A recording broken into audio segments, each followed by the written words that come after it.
Is this camera on me? Yes. All right. I'm just checking, man. All right, guys. How is everyone tonight? I am your host for the evening, Shactus, whatever you'd like to refer to me as. And welcome to episode 18 of the Poor Decisions podcast. As usual, I am joined by the man himself, True 55. Fuck Shaq's cat. All right. And the legend, Jet Kamikaze, is in the building as Yeah, well. yeah. That's me. What's up? And also tonight, for you guys' listening pleasure, we have a special guest, Miss Chantelle, who is here as well. Chantelle is a PhD immunology student, and I'm actually going to pass it over to her, and she's going to quickly tell you a little bit more about herself. Hey guys, thank you for having me. Just a brief intro. I'm a third-year PhD student here in Rochester, New York, studying various respiratory pathogens, including SARS-CoV-2, as well as other coronaviruses and other pathogens such as influenza. I'm happy to answer any questions you guys have tonight. Woo! Uh, Second guest, Sweet. turn up. All right. Whoop, Now, before we get into the nitty gritty and maybe hammering our young guest here with some questions, we have a tradition here where at the beginning of every podcast we go through and everyone has to tell us what they're drinking for the night. So I will start, and if Kevin's in the building, this is a special occasion, by the way, Chantel, because I normally drink water. I don't really drink on these things. Yeah, he's a horrible person. But tonight I want everyone to listen to this. That's me cracking a beer. Well, actually, it's a cider, but close enough. So if Water? Kevin's here, I'm drinking. We take No, those. no, I got Water? water too. I got water too. Okay. Don't worry. I got both. Yeah. I'm double Mhm. fisting tonight. Mm-mm. But yeah, so that's what I got for the evening. Jet, what are you sipping on? I got some blueberry wine today. Ooh, that sounds lit. I know, very fancy. Yeah, I'm about to get fruity. I don't know what I'm about to say. I'm sorry. You know what? It might go that way tonight because we got a lot of Yeah, topics. We got a we lot of Smooth. topics. we're gonna get a little fruit loop in here. You know what I'm saying? All right. Maybe a And little Chantel, toucan salmon what are you here. drinking? I am drinking some water that has a little bit of Cheers. redness in it and some Cheers to the lemon, water part of it. you know.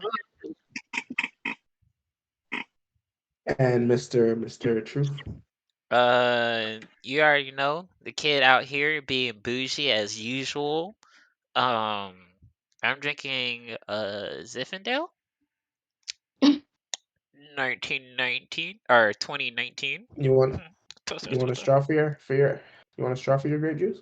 Bro, you're drinking water. Shut up. You're drinking apple juice, dog.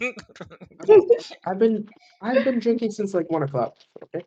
I'm a Bruh. little I tired. worked today. I couldn't drink since 1 o'clock. It sounds like excuses. Some Sounds like people excuses. had shit to do. It just sounds like excuses.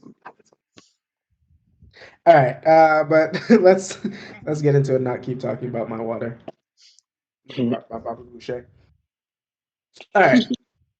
So Chantel, you kind of told us a little bit about yourself, but so we know you're a PhD student.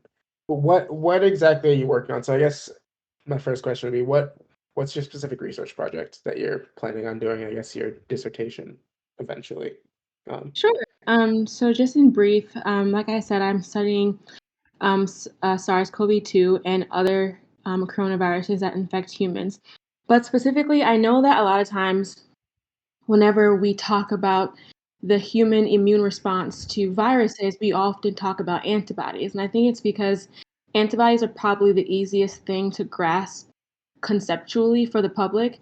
But what they don't often talk about is the cellular responses, because really the antibodies are the foot soldiers, but it's the cells that kind of dictate how they respond and their efficacy in general.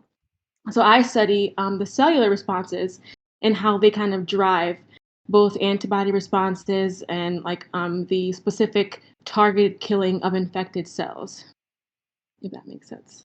So, Um, oh, go ahead. When we're talking about cells that you're talking about, I'm assuming white blood cells? Yes, Or exactly. just So okay.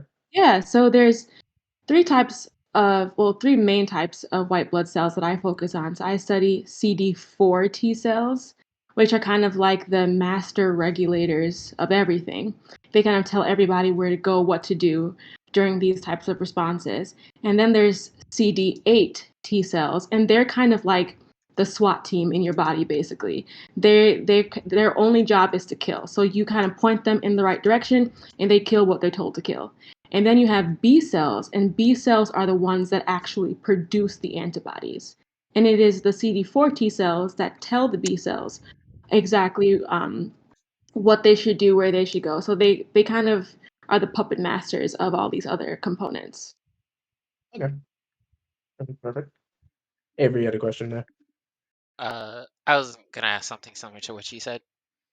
So, Okay. so you said the viruses that you, well, I guess this is a follow-up question. So the viruses that you said that you work on are SARS 20? Sorry, I call it SARS-CoV-2. It's basically the virus that causes COVID-19. Okay, cool. Sorry, So, I realize I should probably just call it that, but no, because technically COVID is the disease, it's not the virus. But I think right. people use it interchangeably. Yeah. Okay, and well, so that's a question for just like a general thing. Mhm. Is that like normal for like, a virus and um like a disease to be two different things? Like, does a virus could like a virus cause different things to happen and be labeled as two different diseases? It's not particularly common. Like most times the disease kind of carries the name of the virus most often. Like for example, people say, I have dengue fever, for example, and the virus is called dengue. Like typically it's very similar. Um, Really, it's more about simplifying things. Like for example, at work, whenever we talk about flu viruses, we speak of them in terms of their actual names, so like H1N1, H3N2. Mhm. But for most people, they say I'm infected with a flu virus, and then the disease is also called the flu. So it's just kind of like about preference, really. But mostly, we kind of refer to the viruses and then the disease that they cause separately because, as we see now, you can be infected with a virus but not have the disease. Okay. So, Hmm. uh, another question, like kind of on that line. So, you said that you worked with the COVID-19 virus, and you said you also work with other COVID viruses. Can you kind of go like over like a brief explanation of what other viruses that you work with and how they differ from the COVID-19 one? Sure. So when it comes to coronaviruses, I kind of think of them as the seasonally circulating coronaviruses, and then you have the ones that actually cause pandemics, right? Mhm. So all of us, including like infants, so even like within the first year of life, we've all already been exposed to seasonal coronaviruses. There are four of them that circulate annually, and I guarantee that anyone on this podcast now has antibodies, has cellular responses to at least one of those four. But these are seasonal and they typically cause mild illnesses, mostly causing upper respiratory infections in like young children Mhm. and the elderly, like immunocompromised people, but mostly just a mild cold, really. But Okay. those are the seasonal viruses. Then you have the pandemic causing strains, and that would be like SARS Classic, which popped up in '03. And then you have MERS, which is the uh, pandemic causing coronavirus that popped up in the Middle East, and it was very exclusive to a very specific region, which is pretty interesting. And then you have SARS-CoV-2, which is the one that we're dealing with now. So for MERS, was it specifically because it was region locked and we didn't have as much transportation at that time, or is it more so like did it only just affect a certain set of people? Question. So, the general idea is that, let's see, how do I explain this simply? So oftentimes viruses can target specific types of people that share something called MHC haplotypes. So there's this protein on the surface of your cells that is responsible for presenting various viral components to your white blood cells. And we all have a bunch of different kinds of MHC haplotypes. And that's why, for example, you can't just pop an organ into any random person because you will get organ rejection because you have to have a matching MHC haplotype. So what can happen sometimes is if you have a lot of people in a region and they are identical in terms of the MHC haplotype that they are expressing, you can have various pathogens, various viruses that specifically target people that have that specific type of MHC complex.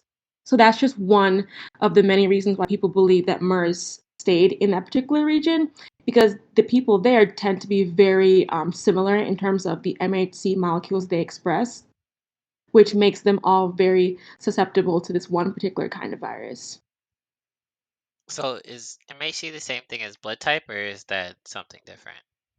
No, blood type is something different. Okay. MHC, so basically, it stands for major histocompatibility complex, but basically it plays a really big role in your immune responses. hmm And basically you have this molecule, and it almost looks, this is so, I wish I had visuals, but it looks like a bowl almost, if you think about it that way. And your body loads foreign materials into this kind of bowl structure, and it puts it on the surface of an infected cell. Because you have to have many ways to alert your body to the fact that there's something foreign here, right? Like something's not right, but your body has to know that. So you have these specific complexes whose only job is to pick up, process, and then present foreign materials. And this is kind of why you don't want to marry your cousin, right? Or your sister or your brother, because you want to introduce as much diversity as you can into the types of MHC complexes you carry, right? Because if you have a diverse array of these proteins, then you can process and present and respond to a diverse array of things. But if you live in an area where there's not much integration, not much diversity, then you have a bunch of people who express the same thing. And for a virus, that's perfect, right? Because it doesn't have to do much to infect a whole bunch of people. Okay. That makes sense Um, for my tiny brain. so just backtracking kind of back to what you're talking about. So obviously we know, just like on a base level, you basically you're exposed to a virus, your body's going to create these antibodies, and ideally historically, so you build up antibodies so that when your body's exposed to these antibodies are, or your body's able to basically fight the virus because it knows what it is, so on and so forth. But what you're saying is you're studying the actual cellular responses. Mhm. So I just was gonna ask if you wouldn't mind going into a little bit of detail for us small brain people, of what specifically you're looking for as far as specific cellular responses. So let me see. So there's a couple of things, right? So one aspect of my project is trying to get a better sense of why do some people get really sick and other people don't, right? Because that's probably one of the biggest issues we have with fighting this pandemic is that there's a whole bunch of people walking around with no symptoms but still shedding virus. So why is it that some people get really sick and others don't? One thing that I've been studying and a lot of people have been looking at is this idea of cross-reactivity. So basically what that means is you have these seasonal viruses, these seasonal coronaviruses that have been circulating, right? We all have cellular responses and antibodies against these seasonally circulating strains. Now, this new pandemic strain, it's actually not that different from the seasonal strains. There's several regions within these viruses that are conserved. That means that components that are in the seasonal viruses are also present in the pandemic strain. And that gives some people a leg up when it comes to their response to SARS-CoV-2. Because while your body has never seen SARS-CoV-2, it has seen HKU1, for example, or OC43. These are both seasonal strains that are very So similar to the. basically, so like what you were saying earlier, with like we've all probably been exposed and have had antibodies to at least one of the four, right? Exactly. But the interesting thing about that is while there's four seasonally circulating strains, there's two that are more similar to SARS-CoV-2 than the other. And they're called OC43 and HKU1. And what happens is, even though most people have responses, both cellular and antibodies, to these seasonal strains, the magnitude of their response varies. So I've looked at so far about 100 people at this point in multiple studies, just trying to get a sense of their cellular responses to seasonal strains. And we find that the magnitude varies. So if you think about it in terms of exposure to SARS-CoV-2, if I have a high response to seasonal strains and you have a weak response to seasonal strains, and then I get exposed to SARS-CoV-2, my chances of mounting a response or recalling cells that can recognize components of SARS-CoV-2 that are also in the seasonal strains, my potential to elicit these responses is a lot better than yours if you have a weaker response to seasonal strains. And we find that not only does that differ across people, but it also differs by age. So as you get older, these memory populations, you lose them over time. So that can also be a potential reason for why older individuals tend to have weaker responses. Okay, thank you. Um, does anyone else have questions about just kind of like on a cellular level, talking about COVID before? 'Cause I have a couple Yeah, questions, but I do have one question. So you said you were you like looked at like actual people and like uh for certain experiment or for testing. What was like what kind of like I guess kind of like what were the frameworks of those tests and like how did you like I guess identify people for testing? Sure. That's a great question. So, what I wanted to do, because again, I'm trying to get a sense for why do some people get really sick and other people don't, right? Mhm. So, what we wanted to see is what does the individual's response look like before they've been exposed? So, just an average person going into this pandemic, what did their responses look like? And this project started because we took samples. So, basically, you take blood from people, you spin it down and you collect the white blood cells only. And these are Uh called PBMCs. question You take question them. question for the non-smart people. What does spinning down mean? So you centrifuge them. So you take the blood, you put it in this fancy tube, basically, and you spin it down really fast. Okay. And you have this lipid layer that allows you to separate the components in the blood by their weight. And the Mhm. white blood cells tend to sit on top, so you can basically suck them off. It sounds kind of weird, but like you literally go in with a pipette and just suck up all the white blood cells because they form this thin layer, almost like oil and water. And Okay. you can see where it's sitting, and you can suck it up, and then we freeze that down. And what's really cool about this is these samples were all collected prior to the pandemic. So 2017, 2018, right? Mhm. And 2019, so early in that year. And what we found is that people who have never been exposed to this virus, they had cells that were reacting to SARS-CoV-2, which doesn't make sense, right? Because if they've never been exposed to SARS-CoV-2, right? This is 2017. How comes they have a detectable antibody and cellular response against SARS-CoV-2 proteins? It turns out what we thought is them responding to SARS-CoV-2, that's actually a reflection of their responses to seasonal strains, because these viruses have so many similar components. So I can take some SARS-CoV-2 proteins, expose your cells to it, and your cells react because what they're recognizing or what they're reacting to is the shared pieces with the seasonal strains. Okay. Mhm, So one thing, does a person who has like who is has a lot of like allergies and stuff, mhm. do they show any differences in someone who I guess is usually not affected by as many seasonal allergies?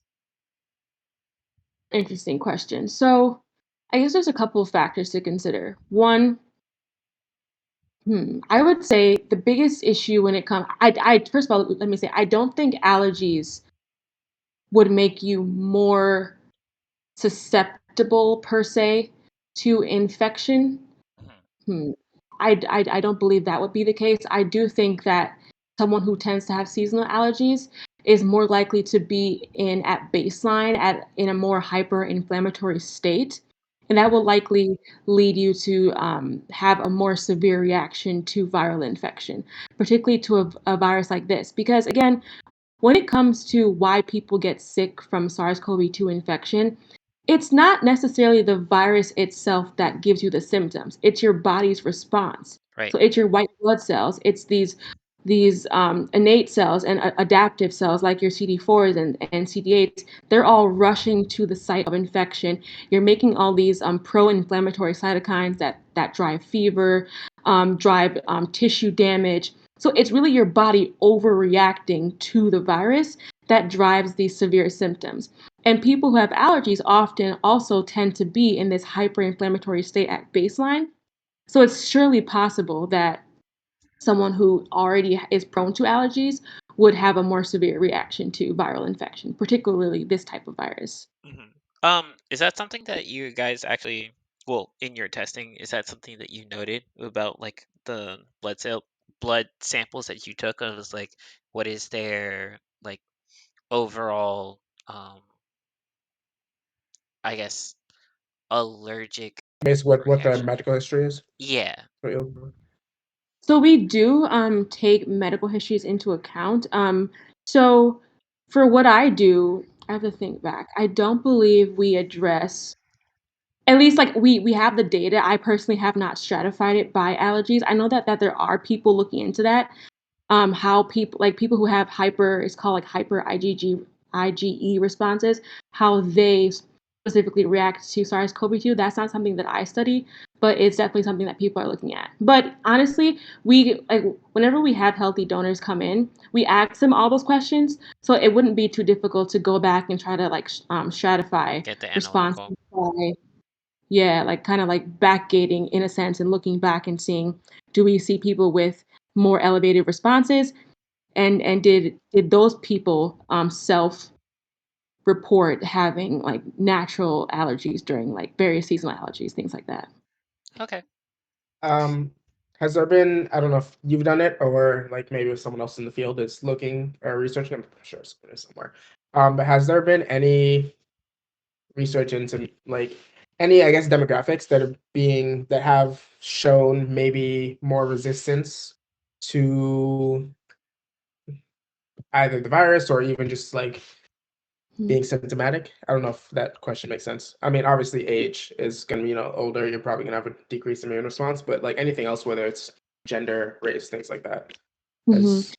Yeah, that's a great question. I think early in the pandemic, it was pretty funny. There's so many theories being sent out. And first, let me say Like that. when they thought Black people couldn't get it for like. Oh yeah. Right, exactly. Bro, I would have been hype if that was true. I know they were saying Black people couldn't get it. Then all of a sudden, it seemed as if we were the only ones dying from it for a hot minute. And I think one of the biggest things has to do with just it's sad but true, people's socioeconomic status. Oftentimes, it's all about being able to keep distance, to have jobs that allow you to work from home, having the technology that allows you to work from home. Oftentimes, unfortunately, most of like the majority of us tend to be in these situations where we don't have the opportunity to work from home or quarantine, or we have multiple people in the home. Like they did a study about just simply looking at the number of people in the household in general and the likelihood of being SARS-CoV-2 positive.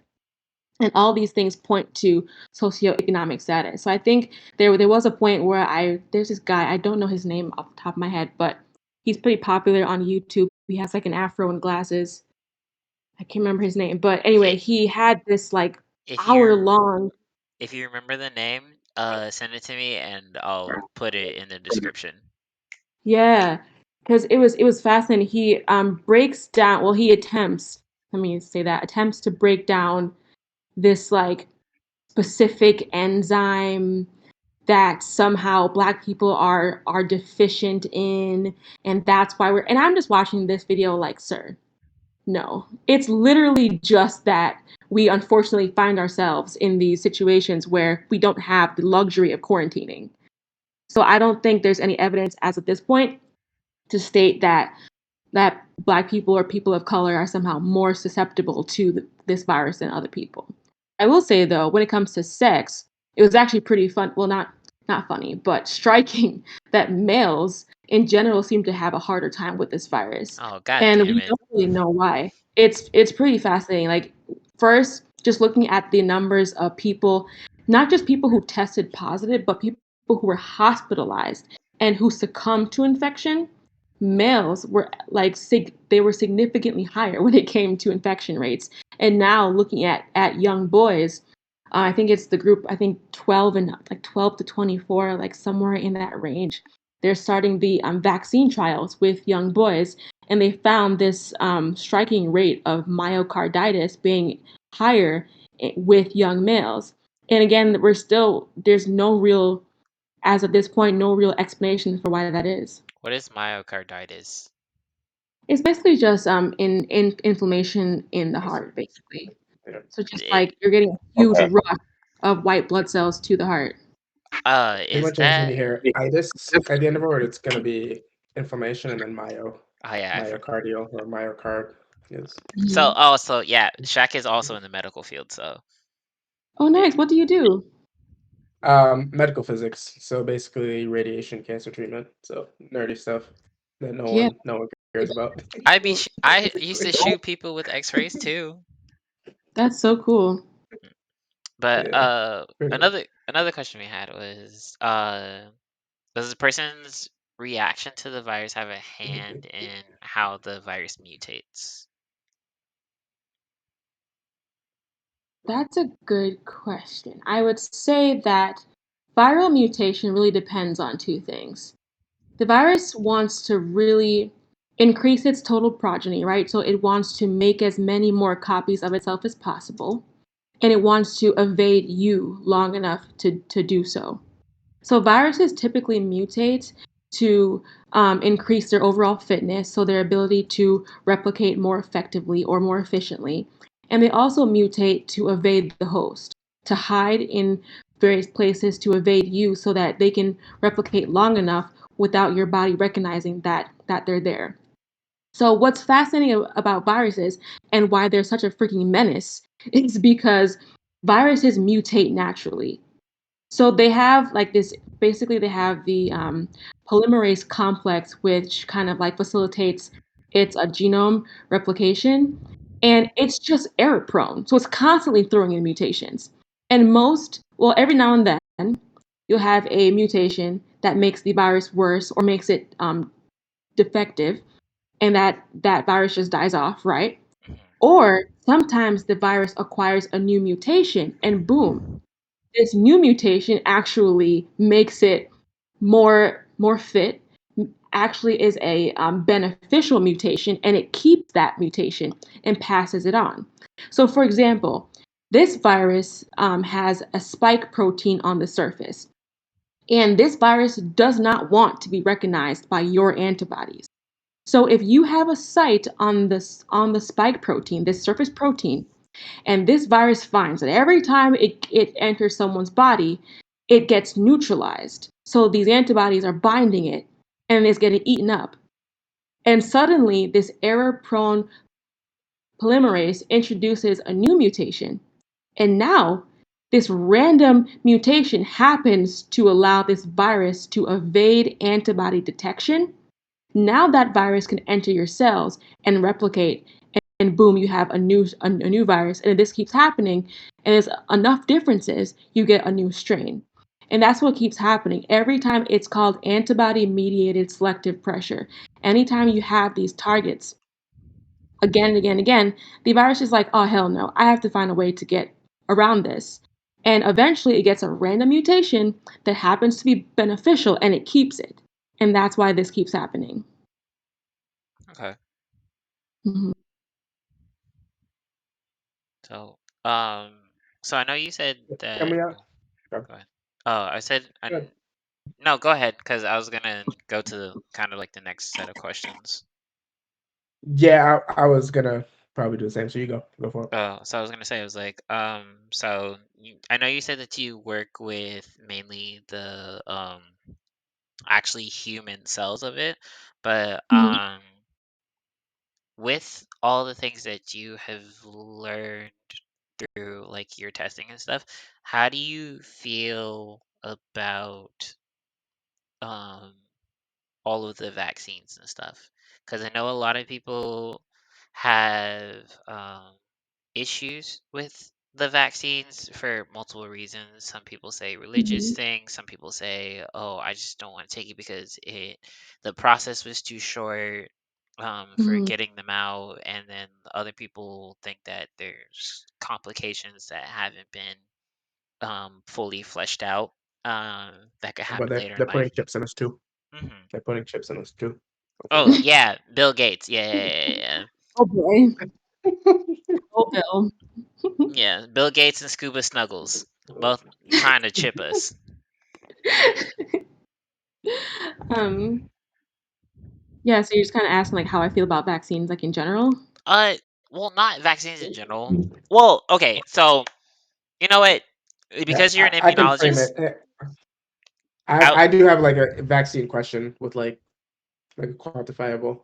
yeah, because I was Mhm. gonna say like Yeah. overall, how do you feel about vaccines in general, and then I guess, but specifically, how do you feel about the COVID-19 vaccine variants and Okay. how? So I guess like for me, I guess the obvious caveat is like I'm studying immunology and I study like how vaccines and how viruses impact us and I study the benefits of them, right? So like just as a caveat, like I personally think vaccines are fantastic. Like this there's probably the main reason why we haven't gone completely extinct at this point. True. So I'm a huge fan of vaccines. Keep that in mind. Um I guess I guess the mandates are a different topic, but I will say that in general, I think looking at all the data over the past year, sorry, are right based on the data, vaccines are most effective. Which ones I are would say those? I know that's the Moderna vaccine that is completely like useless. That's not what I'm saying, but I'm Nah, saying that she's the saying She said J&J. bro, go back home. you know, Need I that mean, extra booster. We're all getting boosters, bro. Hell We're all yeah. getting boosters. Well, shit, I'm and probably I gonna have think that's to. why this whole thing was so crazy because it's like when this first started, like people had no freaking clue. It was like, listen, this one's one dose and this one's two. So many people that I knew were like, which one should I get? And I was like, definitely get the mRNA one. And they're like, well, this one's one dose. And I'm like, yeah, but I wouldn't get that one. And they're like, okay, well, I'm gonna get that one. I'm like, Well, well, you should listen because that's because people like Isn't you that the gotta best? also know that. Isn't that the best? Bro, it wasn't even bad. Like you drive up and it's done in like 2 seconds. At Uh, least ours people will do drive up. not like needles. Like I know multiple Bruh. people who have literally Chris was like, no, I don't fuck with needles. I don't fuck with needles, and I literally only did it because so I could actually see my family. Like if it was just up to Oh, me, I would still. Well, I probably would have waited about 2 months, but I would have had to take it anyway because I gotta travel for bro, work and I got stuff. that thing. Day one, Yeah, first see public release, I was there. them first. Uh, so looking at immune responses with because kind of like we mentioned boosters there. Looking at immune responses. Looking at someone who has been infected and recovered. Well, I guess symptomatically recovered from COVID. Versus someone that's been vaccinated. What is the I guess which one has a higher efficacy? Your prior infection versus vaccination. so And how long, I guess, does that efficacy last? Because obviously we're all getting boosters potentially in the future. mhm. So this is like the golden question, and there's so much like, and it's hard because we're basically watching the scientific method take place in real time, right? There's Mhm. no one paper, no one group, no, it could be the whole country of Israel, it doesn't matter. There's no single study that is looked upon those results become the central dogma, or what we all agree to be the truth. When it comes to science, it's a consensus. So you have 3, 4, 5, 10, 50 different groups trying to answer the same question. And if 10 people say the vaccine is better and 40 say the virus is better, then the consensus becomes that the viral infection is better. The problem is a lot of people right now are speaking in absolutes when it's simply too soon to do so. I've been reading papers since this started.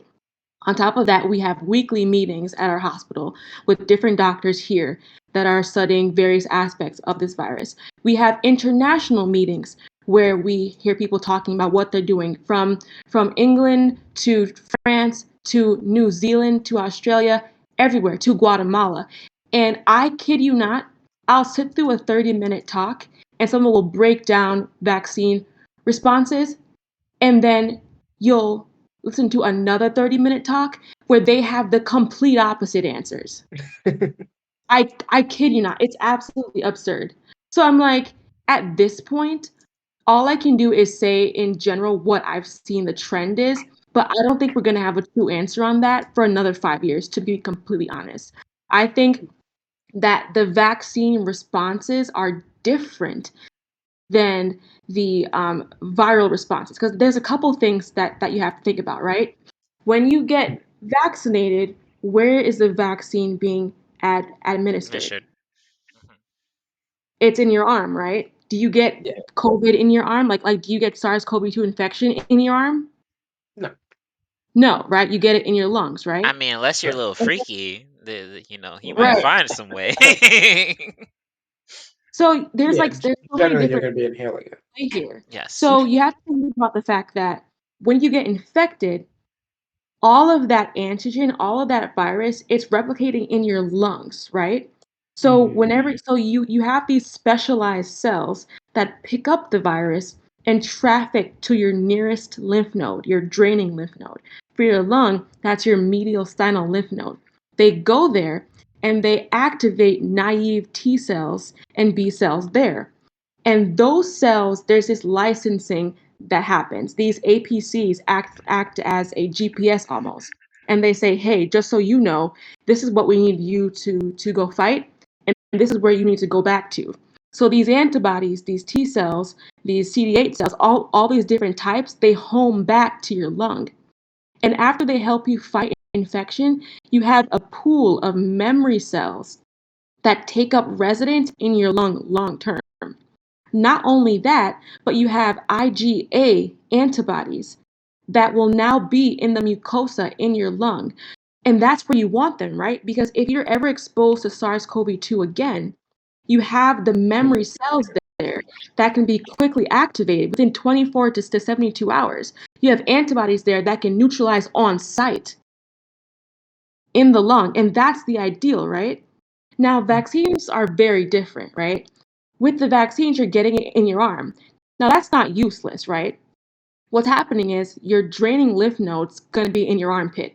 Now, you're not getting COVID-2 in your armpit, right? But it's not useless. Because let's say, for example, you're a vaccinated person and you get infected with SARS-CoV-2. Those same patrolling cells called APCs, antigen presenting cells, they see virus and they say, oh shit, that's bad. That's not supposed to be here. They pick it up, they process it, and they load it into those little bowls I was mentioning earlier, those MHC complexes, and they go traveling. They go to your draining lymph node, your by your lung. And of course, they've never seen this. They have no idea what the hell it is, right? So you'll start the process of activating naive cells there, but that can take 7 days, 14 days, right? So these APCs keep going. They travel throughout your whole body until eventually, if you're vaccinated, they hit your axillary lymph node. And here, they'll find T cells, B cells, antibody secreting cells that know what that is. And now this typically happens within, I would say, 24, 48 hours. They're already there. And those cells are like, oh shit, I know what that is. And they say, cool, we just came from the lung. That's where all the inflammation's happening. So we need you to get back there. So those cells leave your armpit and get to your lung where they need to go. Now, if you're unvaccinated, you don't have a head start. So you're coming in raw, right? No pre-existing cells, no pre-existing antibody. And granted, you don't have local responses in your lung, but you still have a hub in your body that has cells that are already activated and ready to go. So once they see that those antigen, they can home back to your lung on site. And that can be, 3 days, 4 days. You're mounting a quick response and you can clear virus faster. So it doesn't mean that your vaccine response is worse. It just means think about it. But I don't know how to explain this simply, but basically responses, we're now finding whenever you're getting infected with the virus, there's something called original antigenic sin. And I don't know how to explain this simply, but I'm going to try. So basically, if you've been exposed to a seasonal virus before, oftentimes what can happen is instead of your body mounting a fresh response to the novel components of SARS-CoV-2, the cells in your lungs say, oh, I know what that is. Instead of making new, fresh responses, I'm going to preferentially just reactivate the seasonal cells that I have here already. So the problem with that is SARS-CoV-2 is different enough that if you're not mounting an equal response to the novel sites too, then if you're exposed to the alpha variant, the beta variant, the delta variant, you're not going to be mounting an effective response against the novel and conserved pieces. So you're going to be boosting these conserved sites, but you're not going to get an equal response to the novel sites. And that's a problem, right? Because the whole point is to get a response to the whole virus, not just to the conserved pieces. What's nice about the vaccine is because you're getting exposed to it in your arm and you've never been exposed there before in your whole life, you don't have these conserved responses there that are going to react quickly. So now your body can make a more unilateral response to both the novel and conserved parts of the virus and not just the conserved parts. So again, both ways of being exposed have benefits. And I think this is going to sound crazy, but the best way to make sure that everybody has the optimal protection, I say, is to get vaccinated first and then actually get COVID. And it's funny, I saw this clip where Joe Rogan said this recently on his podcast, something very, very similar. And people were saying, oh my gosh, Joe's crazy.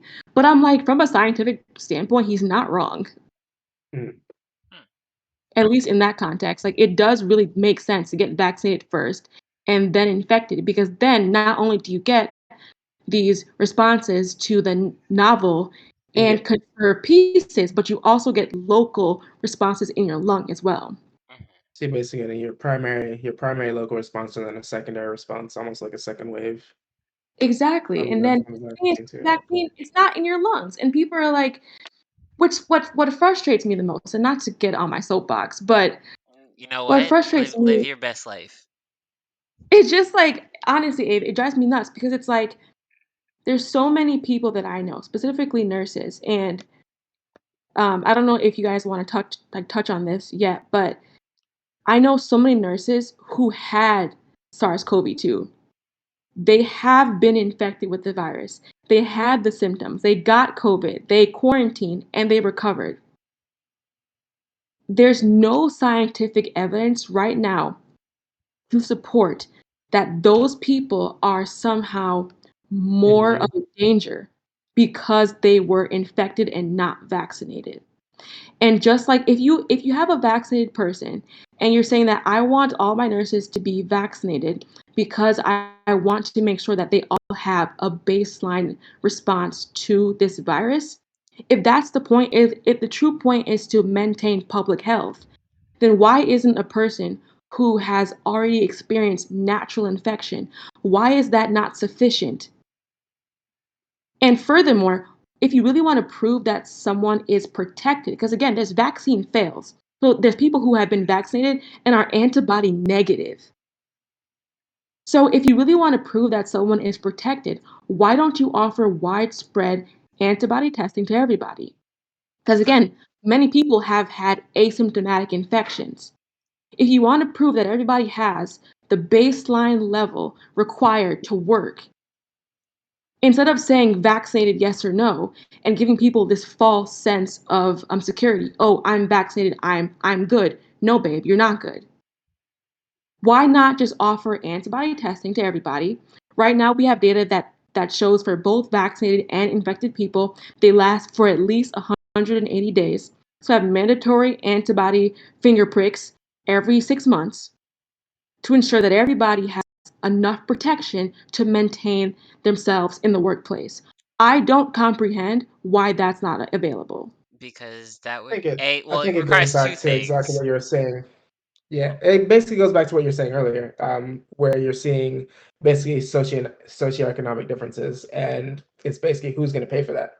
Hmm. Because you tell a company to pay for that, they're going to be like, "Nah, I'm good. I don't want to pay for that." The government's not going to want to cover it, and people aren't going to want to cover it. So True. it basically comes down to So yeah, it it comes basically down comes to down to two that. things. Yeah, it comes down to two things. One, money. Two, at least in America, American freedoms. Because people are gonna say, it's like, why do I have to be cataloged um Look, in we type gonna of stop lying social about this country of experience? freedom one day. One day, Bro, not today. it's fine. I understand. Bro, I get it. I get it. I get you. I understand what you're saying. But at the same time, that's what people lie to themselves about. No, for sure, for sure. So like And we all know that. mhm. But it's like the chip thing, and then it's like, oh, the government's trying to chip us, like we don't all carry around iPhones all day and put everything on it. Bitch, I was about to say is like, dog, we all know that if they want to find any of us, we we a SIM card away, dog. Yeah. Mhm. So I Like, guess, like, just to be clear, like, antibody testing is not expensive.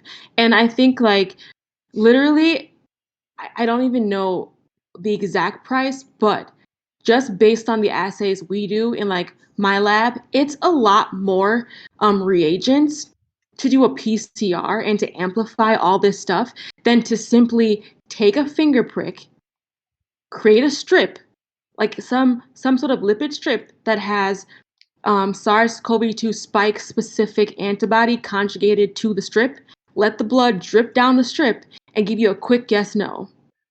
And the but fact of the matter is, if the government were to, the problem is nobody wants to say uncle, right? They've now turned a virus and public health into a political issue. yep. This is not about left and well, right, Democrats or Republicans. It's about public health. And you now gotta Yes, tell that them that though. I was about to say Yeah. you about to start an entire war, well, cause You because gotta it just frustrates me because people are like, "Oh, I'm not a Trumper. I'm not gonna I'm wearing my mask as this symbol to show you that I am a good, anti-Trump person." Wearing a mask and being pro or anti-Trump, the fact that those things were ever equated is absolute bullshit. And the problem is here's they. the crazy thing. The Mhm. crazy thing I find with all that is like pretty much all politicians, no matter what side of the aisle they're on, have all been vaccinated and are then going out and yeah, saying, "Oh yeah, you shouldn't have to get a no, vaccine. You shouldn't even get a vaccine." and This, this that, is the the other. thing. And it's like, fam, you're all vaccinated. Even Margie Taylor Greene has been vaccinated. Like It's So that's we, that's the we're that's the like wildest thing to me. like but it's they the created this like wildest whoa. shit. Bruh.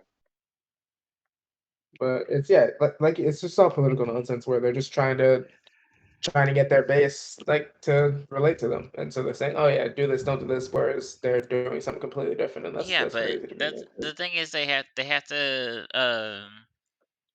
pander to the base, and it if we went into this, we literally would be here until like 2 o'clock in the Yeah. morning. While So we're yeah, so while we are let's kind of not do on that. while we're on the semi topic of misinformation, I did have a question. This is gonna be ridiculous. Um, Ivermectin. So ivermectin is an anti-parasitic, right? And so I know ivermectin from being used for dogs, like being treated for parasites. That's the only place I know ivermectin from. So I don't know if it's something you guys have looked at or like you personally know about. But like, where do you know like anything about where the like whole idea of using this for COVID treatment started? and why they're using an anti-parasitic for viral treatments, or some people are trying to do so. I honestly have no idea. Sounds like Like I people really are stupid to me. well, no, it's not stupid. I think for me, like I won't even like pretend to try to explain to you how ivermectin works in an antiviral way.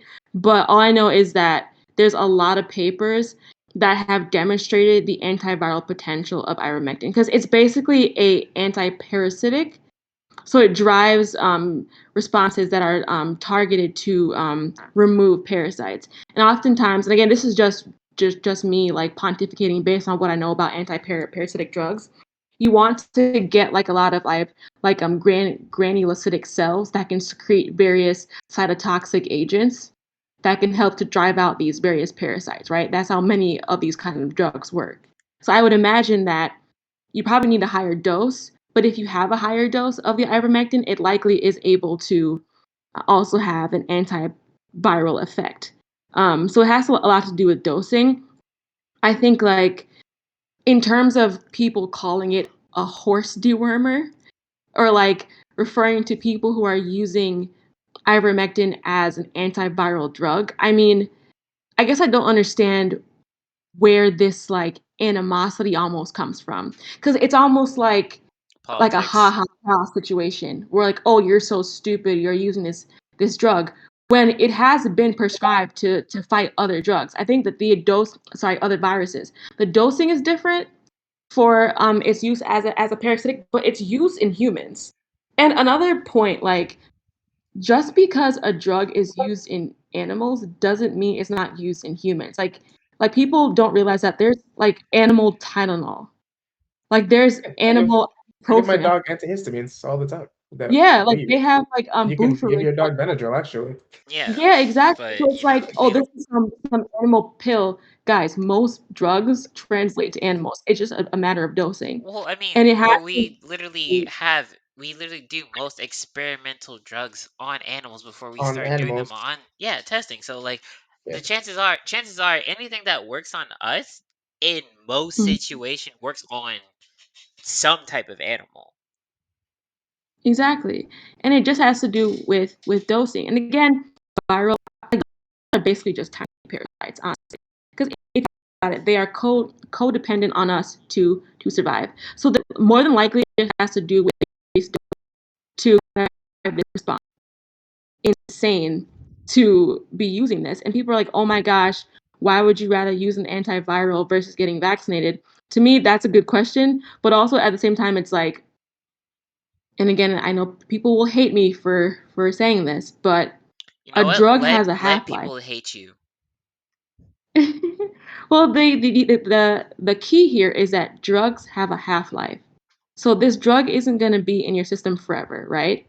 Eventually, it will be broken down and it will be gone. Whenever you get vaccinated of anything, whether it's, Tdap, whatever it is, measles, mumps, you are permanently altering your immune response. You are creating long-lasting memory responses in your tissue, in your bone marrow.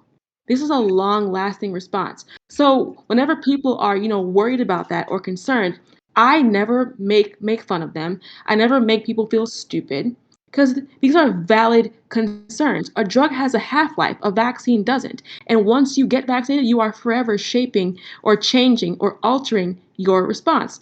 So people have a right to ask questions. And what frustrates me is that we live in this world where people are vilified for being, worried. My people are from the West Indies. When I was young, if I had any issue, it was bush tea. There was no doctors unless your finger was literally hanging off.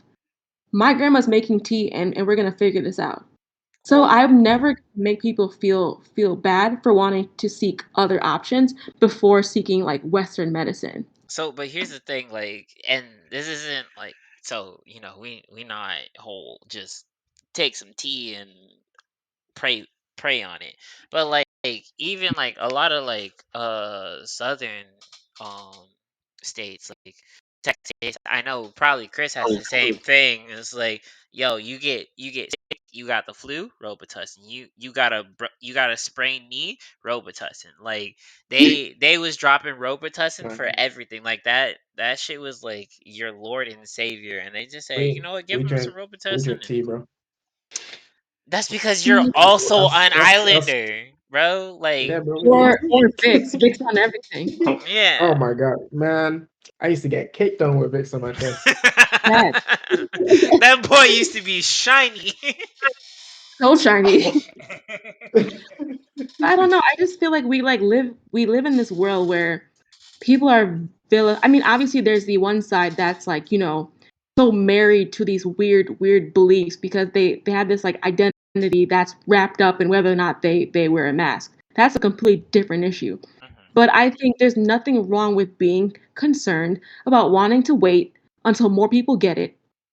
So I understand that. The difference between 6 months ago and now is that at this point, guys, over 6 billion doses have been given. So there's Yeah. some people who are like, well, I'm still not sure, but I'm like, babe, there's so many doses now. Well, Like if there was even a 0.0001% rate of a certain random side effect, those things pop out when your sample size hits 6 billion. Yeah. yeah. And I mean, it's like Um. the biggest problem is just like, at least from my opinion, is just that, and I've said this before on the podcast, is that America is so free that they don't know what's the like they're so free that they've become stupid about it. No, they think they're free, but Well, that's that another story for another once day. again, this is a whole different argument, but like you know what I'm saying, Shaq. Yeah. Yeah. Mhm. So like Yeah, it's you were talking about that, I think. yeah, it's just one of those things that's just like where, because we have so many quote unquote freedoms, we think that everything should be a choice on us and not a choice on society. And it goes into a situation where everything becomes either this is un-American or this is for the good of America, and it's just how you spin it to make it seem some way. And the fact that, like Trump said, nah, fuck that shit, like that just turned it into this is un-American, and that's kind of just the precedent of what we had when it happened. So I don't know. To me, it's kind of dumb. Also, I did want to ask, and honestly, if you're not comfortable answering this question, you don't have to. It's Mhm. your, personal right to hold whatever type of information you want. Have you been vaccinated? Yes, I have. Okay, so that was that was something I wanted to ask from like our standpoints of things, because I know all three of us are shot up shorties. So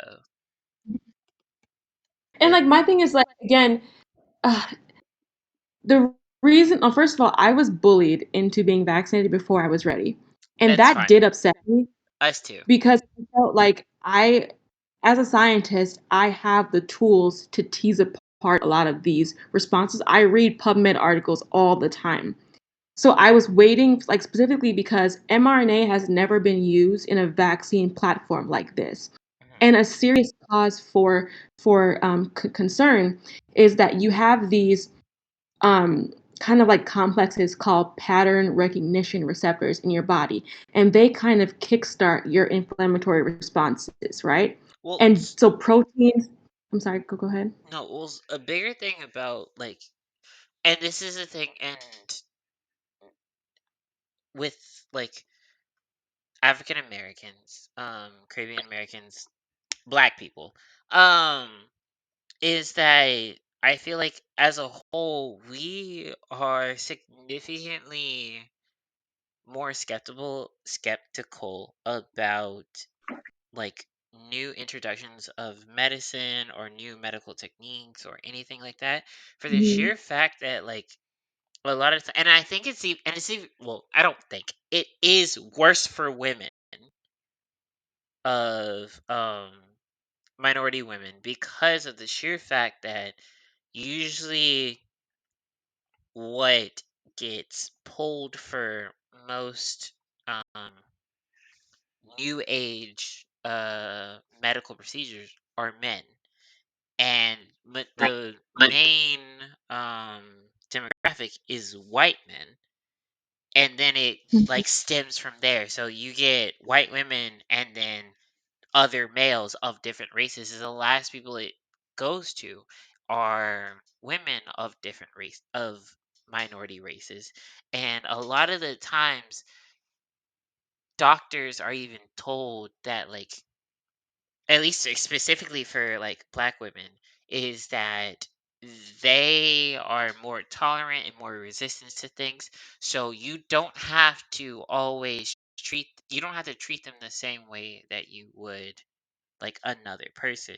So I know that for like a lot of people, including myself and even Sammy, like we hold like some types of skepticism with modern medicine, because like you don't actually know, is this something for like everybody, or is this just something for the population that they care about? Mm. No, yeah, that's a valid point, especially because like whenever you look at these trial studies and you look at the demographics, they never used to have to do this, but now they're specifically they now have to make sure that the populations they're sampling are equally represented, Diverse. because you can't have yeah, because you can't have, like you said, I mean, there's so many different things that are like gender specific, race specific when it comes to like, MHC haplotypes, for example. You don't know if one group will be more or less susceptible. So you have to make sure that it's equally being representative of everybody. But I think like when this whole thing first started, there were still so many questions in terms of how inflammatory will this virus be. Like I was saying, you have these specific receptors that have never been utilized on this scale for a vaccine before. So we don't know how inflammatory this thing will be. So things like myocarditis, for example, pop out because this vaccine is causing this strong inflammatory response. So for me, I was like, my parents were asking me back when there was like 6 million people in the country. I was like, Mom, you just hold off a little bit because I don't Shit, know yet what this is like. I was like that too. I was just like, I want to hold off a little bit. Absolutely. And it frustrated me because I'm like, this is a brand new vaccine, not even just a brand new vaccine, but a brand new vaccine platform. Why won't you give us a hot second to figure this shit out? They say, well, kids can't go to school without MMR. I'm like, yeah, but look how fucking long MMR vaccines have been around. Look how long Tdap vaccines have been around. Look how long polio vaccines have been around. And we know for a Krispy Kreme fact that they work. But this is like not even a year. People have a right to be skeptical, and people have a right to wait. I don't understand this, especially when we know that y'all are not even willing to do antibody testing. It's like they've drawn a line in the sand and said, this is it. You either get with it or you get lost. And I don't understand that. If the real problem is making sure that everybody has a protective amount of antibodies, of cells, why not offer widespread antibody testing? The reason why is because they've already drawn this line in the sand and they're refusing to move past it, because once you do that, you come off as weak, or you come off as, heaven forbid you come off as bipartisan. I just don't understand it. I've talked to so many people, even at work, and I'm like, doctors, I'm like, do you know why they haven't offered antibody testing? No one can give me a straight answer because they know for a fact it makes sense. It makes perfect sense. I don't know. No, you're good. Like, and I get it, but I yeah, have one last question yeah. that's kind of on a, I guess, on a macro scale. Mhm. Just looking at the US's response to COVID versus maybe other countries, is there anything that you think that we've done better than other countries, or is there anything that you thought maybe we could have done better than other countries? We're Dookie sauce. Because I think like there's no good way to respond to something like this. Like this thing was insane. The worst thing we did, like I said before, was making this a political issue. Another thing that really frustrates me about scientists, and I almost wonder if the reason why there's so much mistrust between the population and us, and even people like Fauci, people hate him so much. And honestly, I don't hate him. In fact, he's probably one of my heroes, and people lose their mind whenever I say that. But he's done so much for science up until this point, and it's sad to see his legacy burn as it is. But we speak in absolutes when we don't have absolutes. And the problem is when you do that, people start to mistrust you. That's When the pandemic America. first started, they were saying, oh, no masks, don't worry about it. So everyone's like, well, fuck it. Fauci said I don't have to wear one, so I'm not wearing one. Then he says, oh, just kidding, you have to wear one. And people are like, oh, he's lying to us. When it's not that he's lying to us, it's that in real time they were doing all of these crazy and very highly specialized transmission studies to try to figure out how the hell is this virus being spread. Well, They so thought we had to write down groceries. Like they had no idea. the reason why that Fauci originally was saying you not to wear a mask or not to buy up all the masks was because the CDC and whoever else was like doing this stuff for the pandemic was saying the people who need it the most were the frontline workers. And because of how human beings are, especially in fucking America, they want to hoard shit. And they knew that they wanted to hoard shit, so they were telling people, you don't need to buy masks or don't buy masks for the sheer purpose of we don't want you to take away the supply chain from hospitals. Because the same thing that happens with, well, you don't live in Florida, but like the same thing that happens in Florida every fucking hurricane season. When hurricane season comes around, they're like, "Oh, we got a cat 3, we got a cat 2, we got a cat 1." Cat 1, people be out like partying. Like that shit doesn't You even can't do get anything to gas. people. You can't get Like literally, you can't get yeah. toilet paper, you can't get water, you can't get Gatorade, you can't get shit because people like and oh, especially gas. And like literally they literally like will run out for like in a 10-mile radius. So you have to go like 14 miles away just to get gas at a place like probably you gonna get robbed at. Just because they said, "Oh, there's a Cat 2 hurricane," which isn't shit because of how that all of the buildings have been designed for the last 15 years.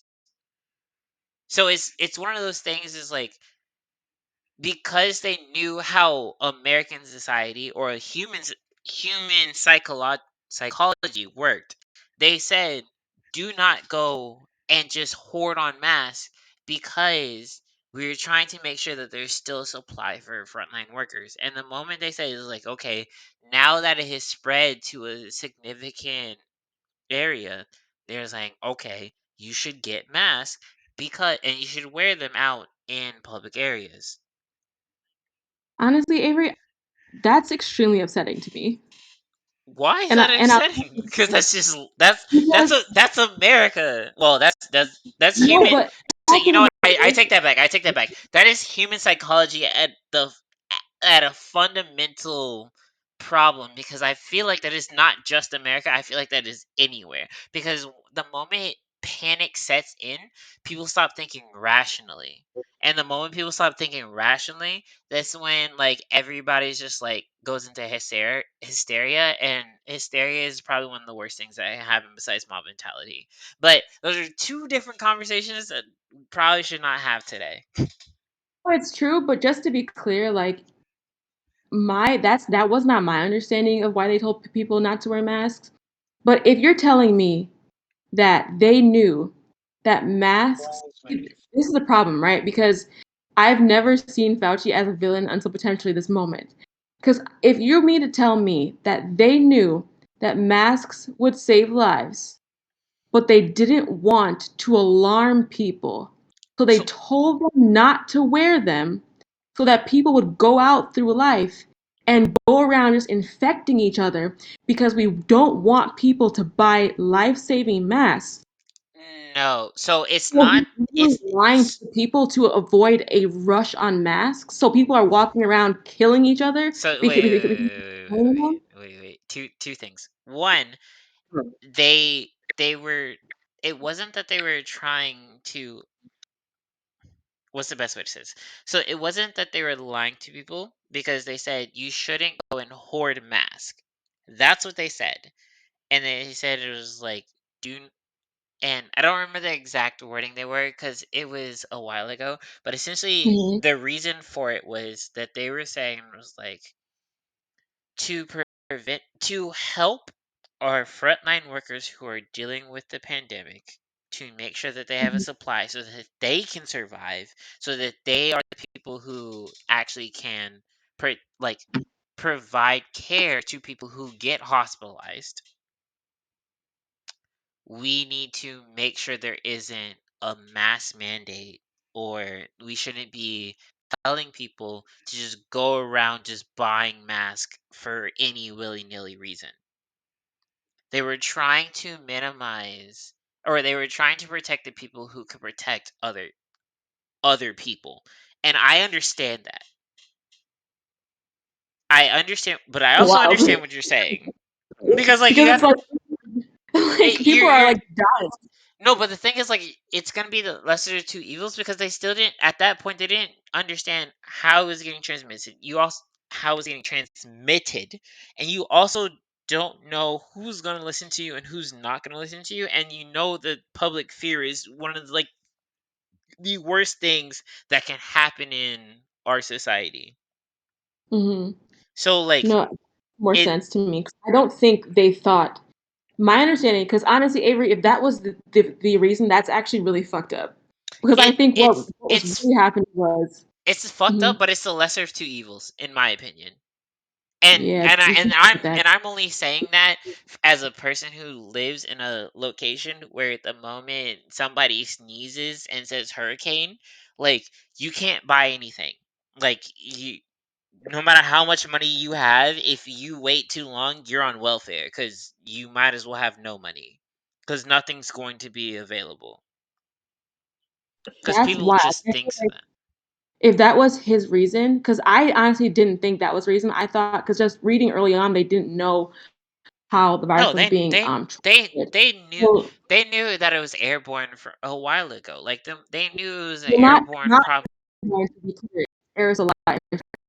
Well, they knew that it could be transmitted through the air, and they said it was like, "Fuck, we know that it's here now. We know that we have to take care of it. And what's the best way to minimize it?"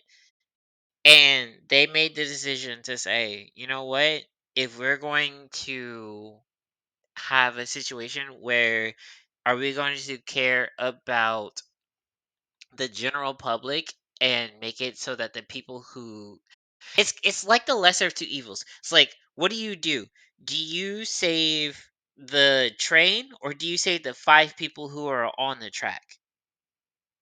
And they chose You the save train. the train has more people in it, But and that's I think But the I'm thing is, seeing this like, the opposite. well, with me, it's like I see it as the people who are able to take care of the people are more important than the people who are, well, not more important, but like they have a better chance of taking care of the people who go into the hospital. Because if you have the doctors and the professionals in the hospital, who the fuck takes care of the doctors and the professionals? But if you have people wearing masks early, then you have less people getting sick and But they overwhelming did, but they, hospitals. but they didn't know that Especially at, but that they didn't know that at the time. right, which is what I'm saying. I don't think the logic to that would make sense. If the issue is we want to make sure that there's enough masks for our first line workers, so let's make sure that none of the public wears masks so that they all get sick and crowd the hospitals so that at least now our frontline workers have masks. I mean, they That were doesn't make they sense. were they were holding other like precautions, like don't do this, don't do this. They limited uh outings of like certain things, but they said Hmm. if you're going to like the grocery store or like the gas station, you don't need a mask. and that's So where it became like the diametric, because it was just like we're telling you like, hey, don't go anywhere, but also you don't need to wear a mask because we need to save those for the frontline workers who, if somebody actually gets COVID, they need to be able to keep them alive. And and that this is why people think Fauci lies, because it sounds to me like it's they it's in say they are circles. telling they're basically sticking a pacifier in the mouth of the American people, which is kind of bullshit. Like, give us the No, but truth. but the problem is, if you give them the truth, they're gonna be stupid, because America is stupid. This is something else we also talked about. Like, I was like, I don't think people are inherently dumb, and you were like, No, they are they absolutely are inherently. stupid dumb. They are 100% dumb. That's wild. I don't know. I never thought about it like this. But I guess like my main point from before was, I think in America, you have people like Fauci getting on TV and speaking in absolutes when we did not have absolute information. The best thing they could have done is said, listen, guys, we don't know what the fuck is going on. We're doing the best we can. We're doing these transmission studies. We think it's aerosolized. We also think it may be on surfaces. So just be as careful as you can, and we'll keep you guys up to date as best we can as we keep going. But they get on TV with its cocky energy saying, we are the absolute authority. You listen to us or you don't listen at all. Then you have a president who is a child and stomps his feet and wants to be the antithesis of everything. And he comes out with this firm, strong political stance on a fucking piece of cloth. And suddenly it became this, oh, the scientists are cocky, screw them. They keep changing their minds every 5 seconds. It just became this like overly political thing. And scientists, I think, should have been way more humble from the very beginning and just been honest. Like, guys, this we don't know. But this is what we have so far, and we'll keep you updated. You can't tell Americans we don't know, because the moment you tell Americans we don't know, then it, you know what? Never mind. Because this is once again my whole thing of Americans are stupid. But life. But anyways, uh do you guys have any other questions for Chantel, for at least on the immunology COVID situation? No, I think I'm good for now, and with our Chant- time at the moment, we can probably yeah. roll on to. Yeah. I have Also, a quick question. sure. Quick. On a scale of 1 to 10, how interested are you into all of this stuff, Chantel? Oh my gosh, like The fact that 200.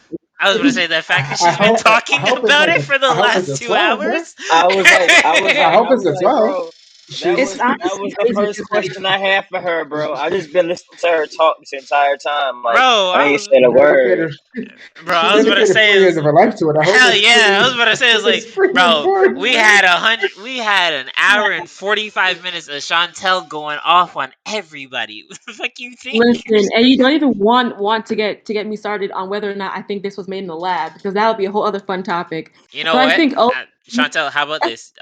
Do you want to come on to my stream one day and we just have a just chatting stream where we just talk shit and just let people ask us questions and talk shit to them? yeah, yeah, I'm so down. I think Cool. ultimately, like, I just like as a final thing, like I'm pro-vaccine. I think y'all should get it.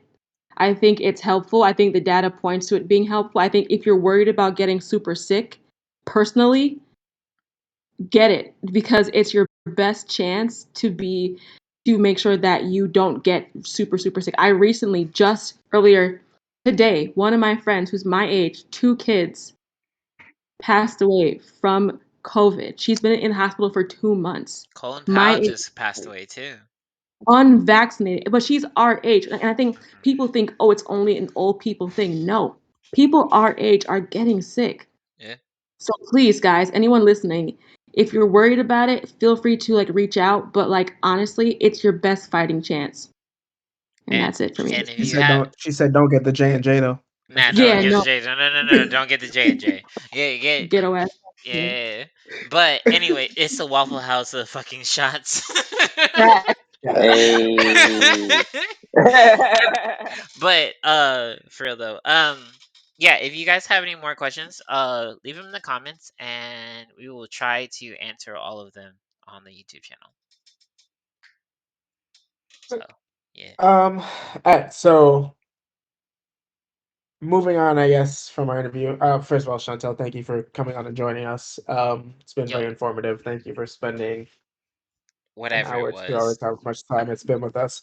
Um, Come back anytime, and obviously stick around if you want to talk about some of the random shit that we're going to be talking about over the next like hour and a half as well. Yeah, we gotta go speed run, boys. But I figured as like a slight segue, we can kind of talk about something kind of COVID related. So I did want to jump into sports if that's okay with everyone. Yeah, that I And was I gonna. think I hope Yeah. you did. our main sports topic of the week is Kyrie Irving of the Brooklyn Nets, This who, if anyone has been paying attention in the news, has basically been sitting out. So the NBA, and not even really the NBA actually. It's basically come down to a bunch of different cities having these vaccination mandates, basically saying, hey, if you're not vaccinated, you can't work. Obviously, Brooklyn Nets play in New York, and in New York City, they have a mandate that basically says, hey, if you're not vaccinated, you can't work. And Kyrie Irving works for a New York-based company. true. Um, and essentially, he is refusing to be vaccinated.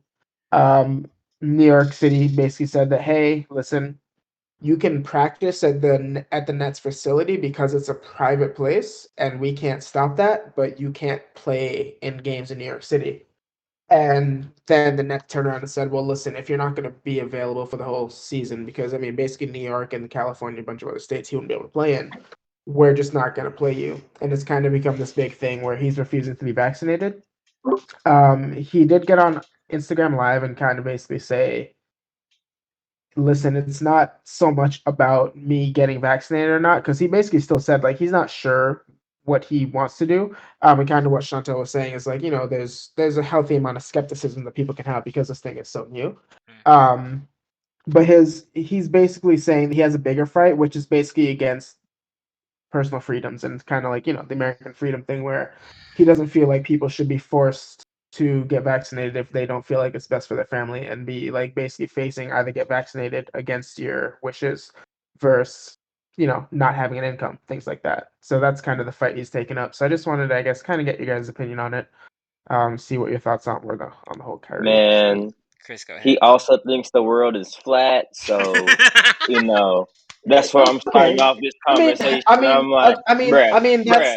That's fair. That's fair. Well, so But why? in a vacuum, just looking at this topic. Yeah, I was about to say is like, while that is fair, he's also a very good human being for like communities and stuff. Now, I'm not saying he's not dumb for thinking the world is flat, but at the same time, he is not like a bad person. The biggest problem with Yeah, Kyrie is that kind of like he's what very With Deshanta. all of this and what we just talked about for the last 2 hours is like it's not Yeah, people aren't bad people, and we yeah. shouldn't be polarizing people. true. It's people have to make decisions for themselves. Like, keep in mind that the point of being, according to them, the point of being vaccinated is that every player, you want to make sure that they're not infecting others, right? I'm assuming that's the point.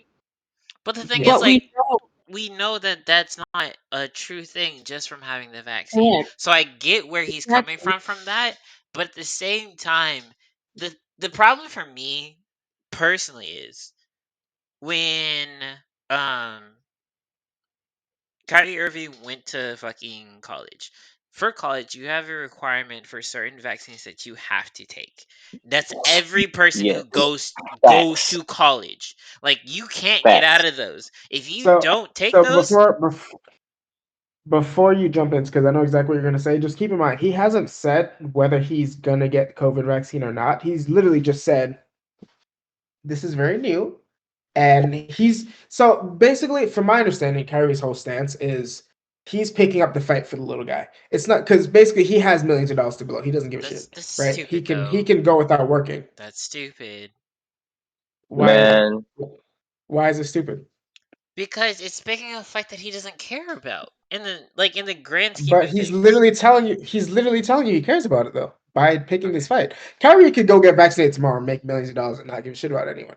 Basically, what he's saying is like he doesn't feel that American people should be forced to these mandates, and we can talk about what we believe personally about mandates. But his whole thing is, I don't think people should be mandated to go get a vaccine to be able to feed their families if they don't feel like the vaccine is right for them. And kind of like what you said, we know that the virus is being spread or not. And again, this is just his statements. I'm not agreeing or disagreeing with anything. We know that the virus is being spread by vaccinated and unvaccinated people. He's basically saying it should be people's personal choice if they want to get the vaccine because they're going to be the one person most affected by it. And he just feels that, hey, listen, I feel that people should be able to make this choice themselves without the government saying, hey, you have to do this to be able to feed your family or True, like and just you know starve. what? If you feel that way, you shouldn't work for a federal contractor, He, the federal he doesn't. government, or He a doesn't. company that works within a state limit that has mandated it. Because at that Yeah. point, if you have a problem with But it, that's then but that's but that's the whole argument is I lived here already. I worked here already. How are you going to come in now and say, "Hey, I have to do this," Correct. or go the somewhere else, move to mm, Florida? the same That's way. that's the whole issue. But it's the It's same way it's if you're you doing it. Bruh. no, because that's It's not okay. So we're gonna have a conversation later about Hooters about the Hooters uniforms, right? And the whole thing with Hooters uniforms, and we'll talk about it, is people are Yeah. working at Hooters and now they're changing uniforms and making them more scandalous. And it's kind of the same thing, whereas people are already living and working in this place, you're now telling them, hey, you have to go do this or else you can't work here anymore. no, because They're there's already different, there. but there's different implications for that than there are for a fucking vaccine. Right. Is if So the issue is people spreading the virus, because like, what is their issue? Is their issue that all players must be vaccinated because we don't want y'all to get sick and we pay y'all a lot to play, and if you get vaccinated, you're less likely to get super sick if you test positive? Is that the argument, or is the argument you have to be vaccinated because we don't want you to get other players and sick? Because if the latter is true, then just have mandatory um, PCR testing before every game, because the True. fact is you can get COVID and spread it regardless of your vaccine status. And this is True. why I say, is it about control? Is it about um, protecting the individual to make sure that you protect your investment? Because that's a valid argument. Say, listen, we play you millions to play in every game. We're not gonna let you get sick and sit out for 8 freaking games when we pay you a shit ton. So we own you. We want you to protect your Whoa, body. whoa, whoa, whoa! So Oh, get wait, vaccinated. oh, run that back a little bit. We put it That's the old. only valid argument. This isn't no, modern day. she Well, actually, it kind of is, but this isn't modern day well no, slavery. that she's just saying what no, but she's just Bruh. saying like what is their argument? Because if the argument is that, then it sort No, of makes sense versus the I know, argument is I get it, spreading. I know what she's saying. Bruh. Modern day slavery is the NFL, bro. Like, True, actually true. Listen, bro, like, I'm not gonna call anybody that's yeah, making like, millions of dollars modern day slaves. So I'm gonna just move on from that one. It But doesn't make I sense know, True. if but they really care but about it's like for them. health. Mhm. Chris, say what you're saying. I say, go ahead, Chantel. No, I was just saying that if they really care about health and making sure that that they aren't spreading viruses, just test everybody. I don't understand this. Because listen, Chantel is gonna get these PCR tests out somehow. Listen, oh, man. it's fine. She finna make T-shirts. She's gonna be in front of the White House You know protesting. what? If We this finna get these tests. if this gets like 300, like, this gets like 125 legs, we might actually make a movement on this one. But you know, Listen, Yeah, man. I'm here all night. that's yeah. what I I think like to for me hear. personally, and but for me personally, like in general, I find Kyrie to be a little wild. But I can't. After hearing his actual reasoning, I can't really disagree with him. I do believe in shots, but I also kind of feel like, listen, man, everyone has to make choices for themselves. Everyone has to live and die with their own choices. So if people don't want to get vaccinated, it's, I don't think that it should be a hey, you have to do this and get this new thing. Now, if this vaccine had been something like your MMRs, right, that have been around for decades, I get that. Mhm. Get it or don't come around. That's fine. But it is so new that I can't fault people for being somewhat skeptical. Obviously, I got it, so I'm pro-vaccine. We know that, but I'm never gonna sit there and like fault someone for not Bro, getting all it. So of I us can't have really. got our shout out shorties. You don't have to say you. I need that on a I'm shirt. just talking for me. Yo, shout out shorty. That At the moment. shit's tough, right? Fire. But honestly, like Shaq had a really good point earlier. It's like, and this was my argument for college students too. When you get accepted into a college, right? They give you a list of vaccines you have to have. Yep. And getting in officially, getting those vaccines, that's kind of like contingent upon you getting accepted, right? Mhm.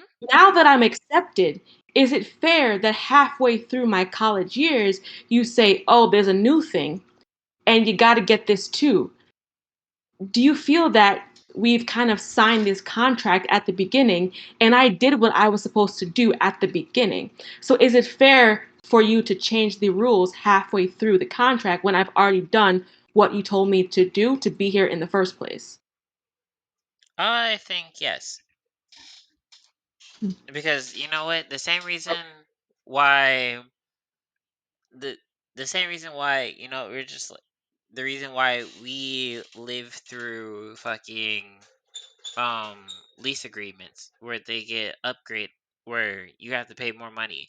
Like that's essentially what that No, is. that's signing a new lease. Hmm. That would be like me finishing school trying to apply to another school and them saying, "Hey, no, you need this to come here." That's a whole new agreement. That's a new contract. My initial contract said, "Hey, I'm here for this." I guess. That's I don't know. I look at that a little differently. Yeah, I agree. And I It's what think it if you is. have new players, you say as a new player, if you want to play for the Knicks, you have to have the COVID vaccine. But if I'm already in it, babe, you can't change rules halfway through. That's not fair.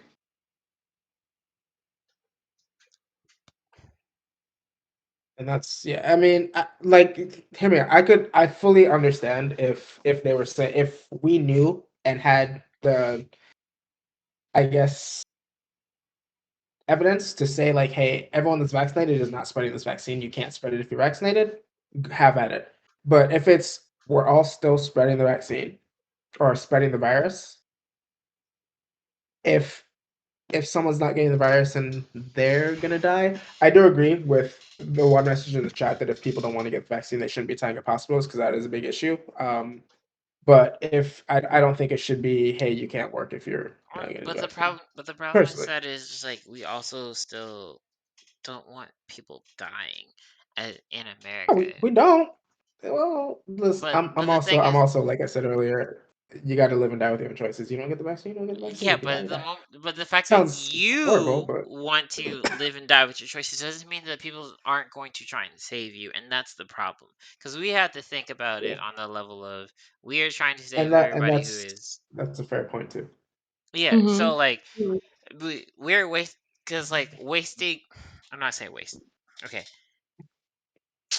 occupying um That's space in for in a hospital because people don't want to listen doesn't mean that they are not any more rightful or deserving of that spot than somebody who has tried to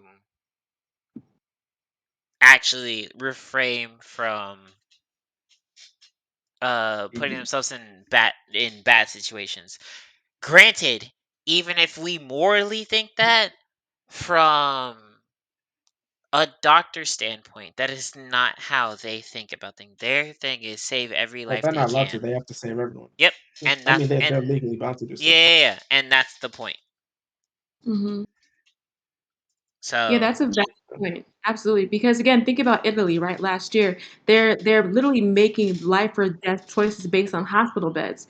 And we don't want to get to that point in the US. I recently we read a do. story where a guy in Alabama, I think, It's died Alabama. because You know what? It's Alabama. You know, we yeah, don't he didn't care. have a hospital bed within 200 miles. That's so horrifying. There was no ICU beds. So I think the best argument for vaccination isn't because you're going to spread the virus. It's because I'm too busy. I'm trying be a whole doctor. I don't have time to be on a ventilator. I'm sorry. True. Like, get it. It'll Wait, keep you out not of only that, it's not even about you being on a bench later to try and save people. It's about you being on the fucking bed yourself. Like, that's the Yeah. bigger problem. It's like you are literally taking assets from away from things that could be helping people. Like, even like the NFL is talking about how they're just like, because of COVID-19, there's so many people who have not been diagnosed for stage 1 cancer, where they could have literally saved their lives in the preliminary stages of it, Mhm. and they would not have anything happening to them, and now they're literally on their deathbeds right now because so many people are doing stupid shit to essentially get into COVID respiratory hospitals that they're taking up so many beds that they can't even diagnose things that can kill people Yeah, that's a and good other point. things. And that's dumb to me. And that's And I honestly, in that situation, I'd rather just let the people who made their choice die instead of the people who are on cancer trying to act like living their lives, not doing anything crazy. And, there's just like, I got stage 1 cancer because it's a fucking medical problem that is hereditary. And you tell me that it's like, I can't even get like some practice because somebody is just like, you know what? I'm gonna go to that fucking Pitbull concert. I don't know. I think hospitals are full of people who made dumb choices. So it's as someone who spends a lot of time in hospitals, I'm never gonna say unvaccinated people shouldn't be treated. I'm All we can do. I'm not saying that they shouldn't, and I'm not saying that anybody should not be treated. I just think that priority should be going to the people who made decisions better for them in life. But that's me. Sorry. unfortunately just like looking from a hospital standpoint, it's the people that don't do the right things that end up there often. Yeah. Unfortunately. But Um. yeah. Yeah. So that's Kyrie, I guess. Well, It is what it final is. I'm final. I'm I'm still 80% sure Kyrie is gonna end up getting vaccinated and playing, but Bruh, he is, we'll see. bro. You know And I what? said it from the start. He should be because he's losing way too much money. Bro, trust me, he's okay. Yeah, sure. He could never play another game of basketball and he'd be fine for the rest of his Sure. life. So I'm not too worried. I'm not arguing with you. But yeah, I'm pretty sure he'll get vaccinated anyway. Um, cool. Next, you guys want to jump into the Twitch segment? Sure, why not? All right. Well, I'm gonna pass it off to Ave because that's his brainchild. So let's talk. I guess we'll go start off with the Twitch data breach. So about a week and a half ago, there was a breach in Twitch where a set of hackers took all of the API code and all the data source and pretty much all the information from Twitch's servers and made it essentially, well, made most of it public for pretty much everybody. Like, I think they posted on Reddit or something like that, and it ended up showing um, source code for a new app that Amazon was working for. It showed the um, financial payouts for, well, the Twitch only financial payouts for certain streamers, and essentially just gave a lot of other information for um just Twitch in general, and kind of just like to you guys, what is your opinion on the actual data leak, or just like the whole pay thing? all the above? Data leak. I mean, that shit because it's gonna happen all the time. As far as the pay, it looks like everyone's going to YouTube. It's like sounds like better. Guys, yes. Yeah, like it's was wasn't too shocked. Well, actually, I was like looking at all the numbers, like, wow, wish that could be us. But it's okay. But what was I about to say? I think Twitch just has a lot of work to do in general. Even like I was talking to Tori the other day, and he was saying like he hates the Twitch like Platform. user interface, and I kind of agree. Like it's just it could be a lot better, and I think they need to revamp completely. So the thing with like Twitch is like I like Not to say YouTube's great either. I like Twitch's interface for most things. I don't like their mobile app. Their mobile app is fucking garbage. Definitely.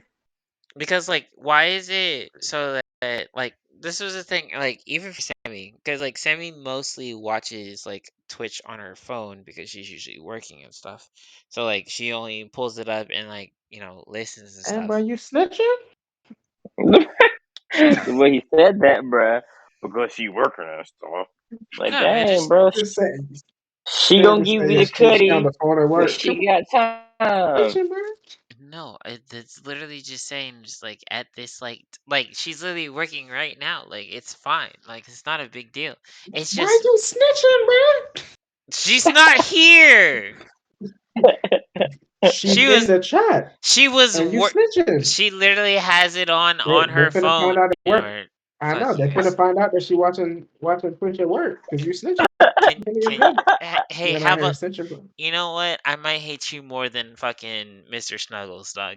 Fuck you. But anyways, so like just for like situations like that is like it's harder for like her to interact with stuff. And like I know for like when I'm usually like working and I just have it up on my phone just to like support people and stuff, like things that like are significantly easier on the actual computer are like significantly harder on the phone. Like even like subscribing to people is like I don't know, like 20% more on, or like 10 to 20% more. I don't know the exact number. I'd have to go back and like actually look. But like 10 to 20% more on your phone than they are from um your computer. So like shit like that makes it seem just like why is this a thing? Like why isn't it just like one cohesive thing?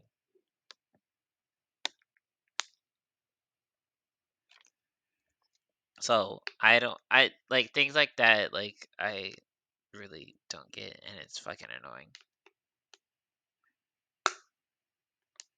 You know what? Y'all got it. I hate all of you.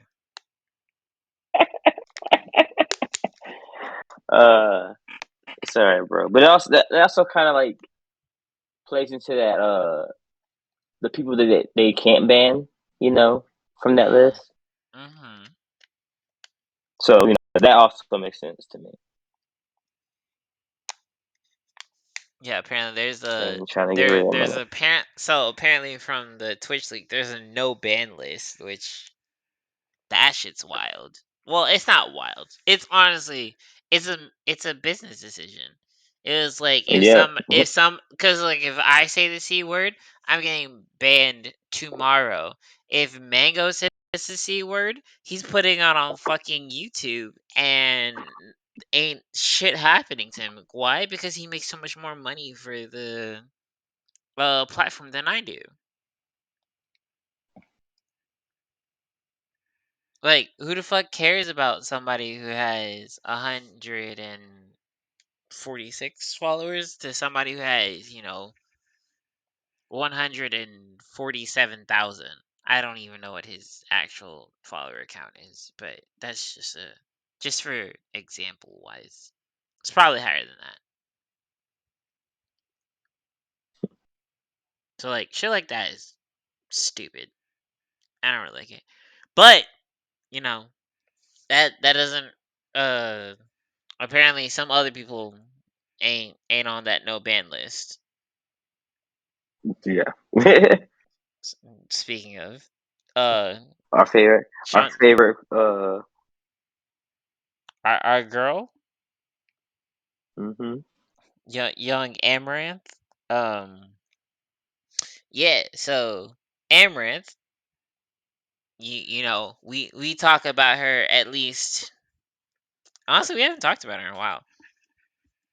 Ever since Indie Fox Nope. got banned, Shorty got banned on Facebook, Twitch, TikTok, and Instagram.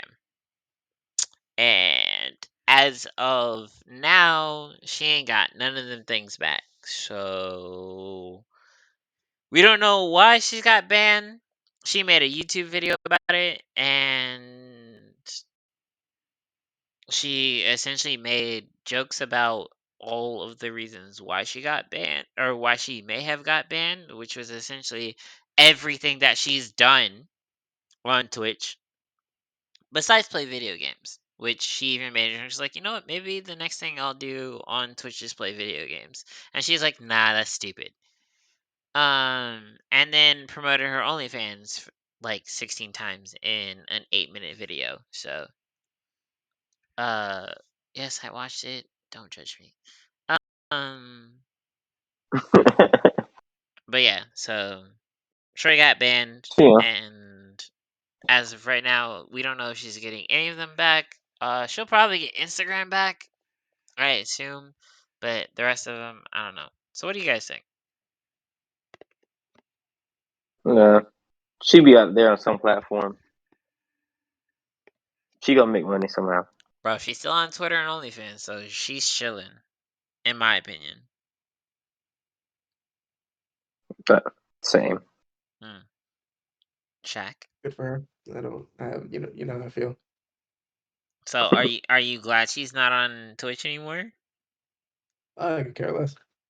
I just and like I've always said, bro, I get sure. I'm glad she's not on Twitch anymore because like if you want to show titties and do weird shit, just go show titties and do weird shit on OnlyFans. That's fine.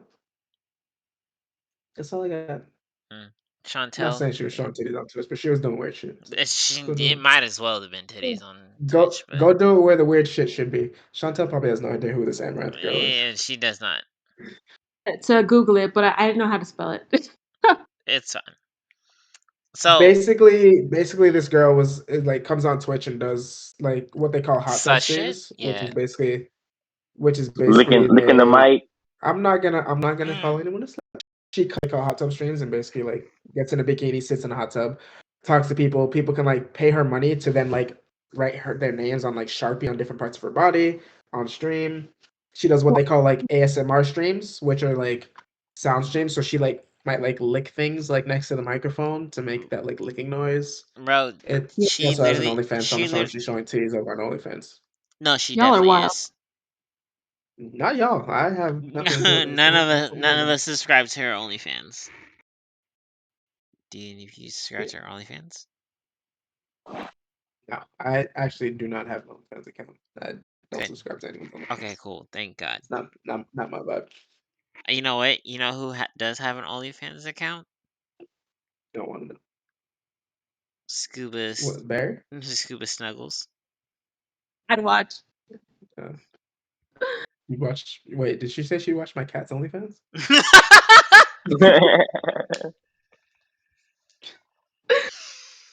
She wild, bro. I feel that shit's raunchy as fuck.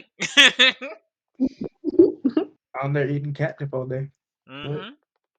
Mm-mm. But yeah, so that's all the Twitch news that I got. So personally, I don't Just think go do the she's. worst I shit don't on think. OnlyFans, bro. I don't think she's gonna come back. Honestly. Good. Good. I guess she wasn't Teflon like everybody on that list. Mm.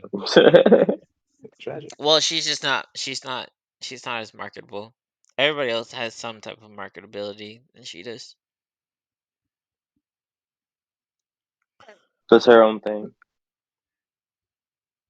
So moving on to are we good on Twitch? Do we have anything else Twitch wise? Nope. We're good. All right, cool. Thanks, Dave, for our Twitch segment there. Gotcha. So moving on to some miscellaneous topics of the week. Let's my mention earlier was the Hooters uniforms. So I'm not sure if anyone saw the news maybe like a week or two ago. Yeah. Hooters updated their uniforms and for all intents and purposes essentially just made it skimpier, made the like bottoms into basically like bikini bottoms instead of like the Bro, like it's just all boy shorts that cheeks. they were Bruh. before. So like It's cheeks were like completely out. And basically the employees, the waitresses Some of them. were upset because Some some of of them them. were upset because they felt they were like sexualizing their outfits too much. So I'm not sure if you guys saw that and what your thoughts were. I will say, as an update, I believe Hooters has like postponed the change now after the outcry. So Nope, they yeah. have not. What they did was allowed Yeah. to choose which outfit they wanted to use. So now Yeah. it is an option. Huh, look at that choice. How interesting. Yay. Yeah. Basically, hey, you could either go back to the old classics or these new ones we got. And I was like, bruh, y'all doing a lot out there. Yeah, we know y'all trying to get business. Just this, you know. Shorty said it was like, yo, you got two options. You can not get tips or you can take these cheeks out. Basically. Right. And we gonna save cost on the clothing line too. Mhm. Shaking my head. But anyways. Makes me think of those girls at Shots. I was shocked by their ensembles. It was cheeks everywhere. I'm like, you know what? That's Florida. That's everywhere in Florida. I don't think you know what you took her to Shots? Yeah, after Sunday, after brunch. You I gotta. was Yeah. I heard they don't do the campfire shots anymore. Let's try. They don't do any fire shots anymore because fire hazard. They got in trouble for that shit. People soft. Mm-hmm. So they used to do at Shots. Did they do fireball? Did they do those shots when she was there? No. They did Okay, so Shots. like Shots though. No, they still do shots. Like the only ones they do is like they do the penis shot, they do the boob shot, and But they used to do Chantal. They used to do like a campfire shot where basically they'd like as part of the shot they'd light the bar on fire. It was kind of cool. Yeah, it was kind of lit. But apparently they don't do that anymore. So nope, because fire hazard. Rest in peace. Man, if the place burns out, it burns down. What you mean? I'm not. I'm not here for a long time. I'm here for a good time. Bro. Amen. I'm not complaining about their shots. I'm just telling you what the reason was that they stopped doing it. So but yeah, I think ultimately with the Hooters thing, I like the choice thing. Like if they can have the choice, that's fine. I just wouldn't want them to like force the girls to wear those things. Especially because like I don't know if y'all have really been to Hooters, but I feel like a lot of the waitresses really just have long backs. You know what I mean? Like they advertise, but it's not real. You know what I mean? Not the long back. That's so rude. Just like, bro, you drop a penny down that thing and that shit just fucking slide, bro. Drop straight down. Bro, that's the Wile E. Coyote, bro. Like the Wile E. Coyote, that shit's fucked up. Like that shit takes 15 years to hit the bottom. That's rude. A lot of them got long backs, bro. They must show. Well, you know what? How about this, Chantel? What do you think about the new outfits? Because I mean, Shaq is an asshole. I never. I mean, I think choice is ideal. Like if you want to, show more, but I just don't like all that ass grass near my chicken wings. You know what I All mean? that Just that fact it you just talk doesn't about. seem sanitary. Well, you know what? Some people like some butt cheek next to their wing. So, but I'm also, saying, you know, Are the wings in even a, good though? Like, does anyone actually eat at Hooters? First of all, because I haven't been to I Hooters. at I've day had like wings. at Daytona maybe. Like if I go yeah, to the beach and shit. Fair. Mm-mm. Yeah, I'm not trying to go to Hooters. I'll be honest. Bro, I haven't been to Hooters in like 3 years. I say, bro, are there Hooters up there, bro? Hmm. Up here, I have no idea. Actually, that's a good question. There definitely Probably is a not. Hooter upstairs. Probably not. You gotta Maybe. fight against. There is the closest Hooters to me is 50 miles away. Like I Oh. said, bro, you gotta fight a bear to get inside that thing. True. It's like Waffle House. Oh Hey, no. Hey, come on. to Don't get talk a, about Waffle House like that. Shut up, Pikachu. to get in. Dang, bro, get that man a treat, bro. No, fuck that. Anyways, Um, any other thoughts on the whole Hooters thing? I feel like it no one really. it's fucking stupid, and I don't know why they changed it. But if some people like it, by all means, go ahead and cop that shit. Yeah, just make food better. Uh, it's my only opinion. I Give me don't care more about what they're sauces, wearing. bruh. That's it. Hmm. Cool. In other miscellaneous news, it was recently revealed that Superboy, I guess he's the new Superman, but I think Jonathan Kent or John Kent, who is basically Clark Kent's son, has come out as bisexual in recent DC comics and is now in a relationship with one of his like longtime like best friends. Um, and also, I guess Robin has recently come out as bisexual. That one I didn't know about. So Avery, you're gonna have to. I it was Tim Drake. Tim Drake is bi, and so is John. Yeah, So it's I think it's so it is a new push for characters to Inclusivity. be more relatable to current times by making multiple characters bi where like they were classically, straight. Um and honestly, I don't really have a problem with think I don't think anyone should. I like it. I mean, yeah, I was like I so the thing is like I don't have a problem with Jim or not Jim, John or Tim to be bi characters. Like that honestly doesn't really bother me, and also I think it's kind of like it's interesting that like John's significant other is like an Asian American because it's one of the like few um Asian representatives inside of comics. So to me, like I think that's actually like a very cool thing. I very much so appreciate the fact that they didn't make Clark Kent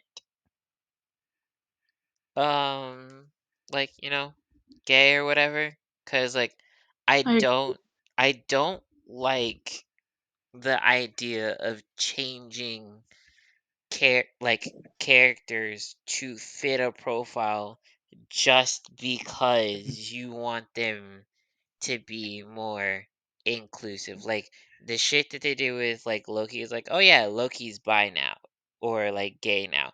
Like I don't really like that in terms of the MCU. I understand like from how the MCU has portrayed Loki. However, Mhm.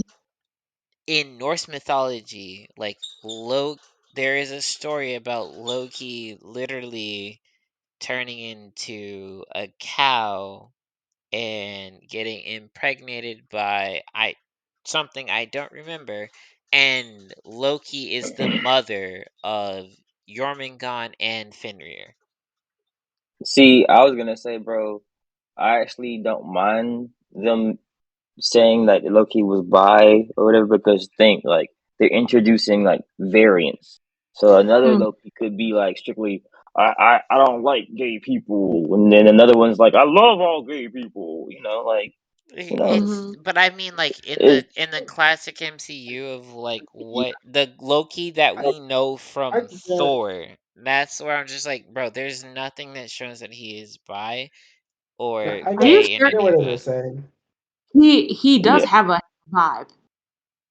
Yes, See, I think we're like that's latching onto the Loki you thing. opinion, but I think we're latching onto the like Loki thing, but I think Avery in general is just saying like create inclusive characters instead of trying to fit people into a mold. Kind of like the whole Daniel yes, yeah, Craig and like 007 being a woman thing, where he Mhm. basically said in an interview like, no, I don't think 007 should be a woman. I think they should create a ever. role made for a yeah, woman instead of trying to fit a woman into this role that's been historically created this way. Just make a role that would better fit a woman and make her do all the cool shit 007 does. You don't have to and say, oh, this person's not a woman or this person's not violent. You can True. just create your inclusive characters, and I get what he's saying. So I but don't want to like but latch on to the you also Loki gotta go argument. ahead and think about it like this, bro. Like if you make a brand new character, is that character gonna hit just like this character is gonna hit? No, But bro, because not I Absolutely. just, everybody's gonna try and deal with some new brand new character. but Like you know, like I I disagree mean, with that and the, because the like we characters have the character spin-offs for super the that. character Superman.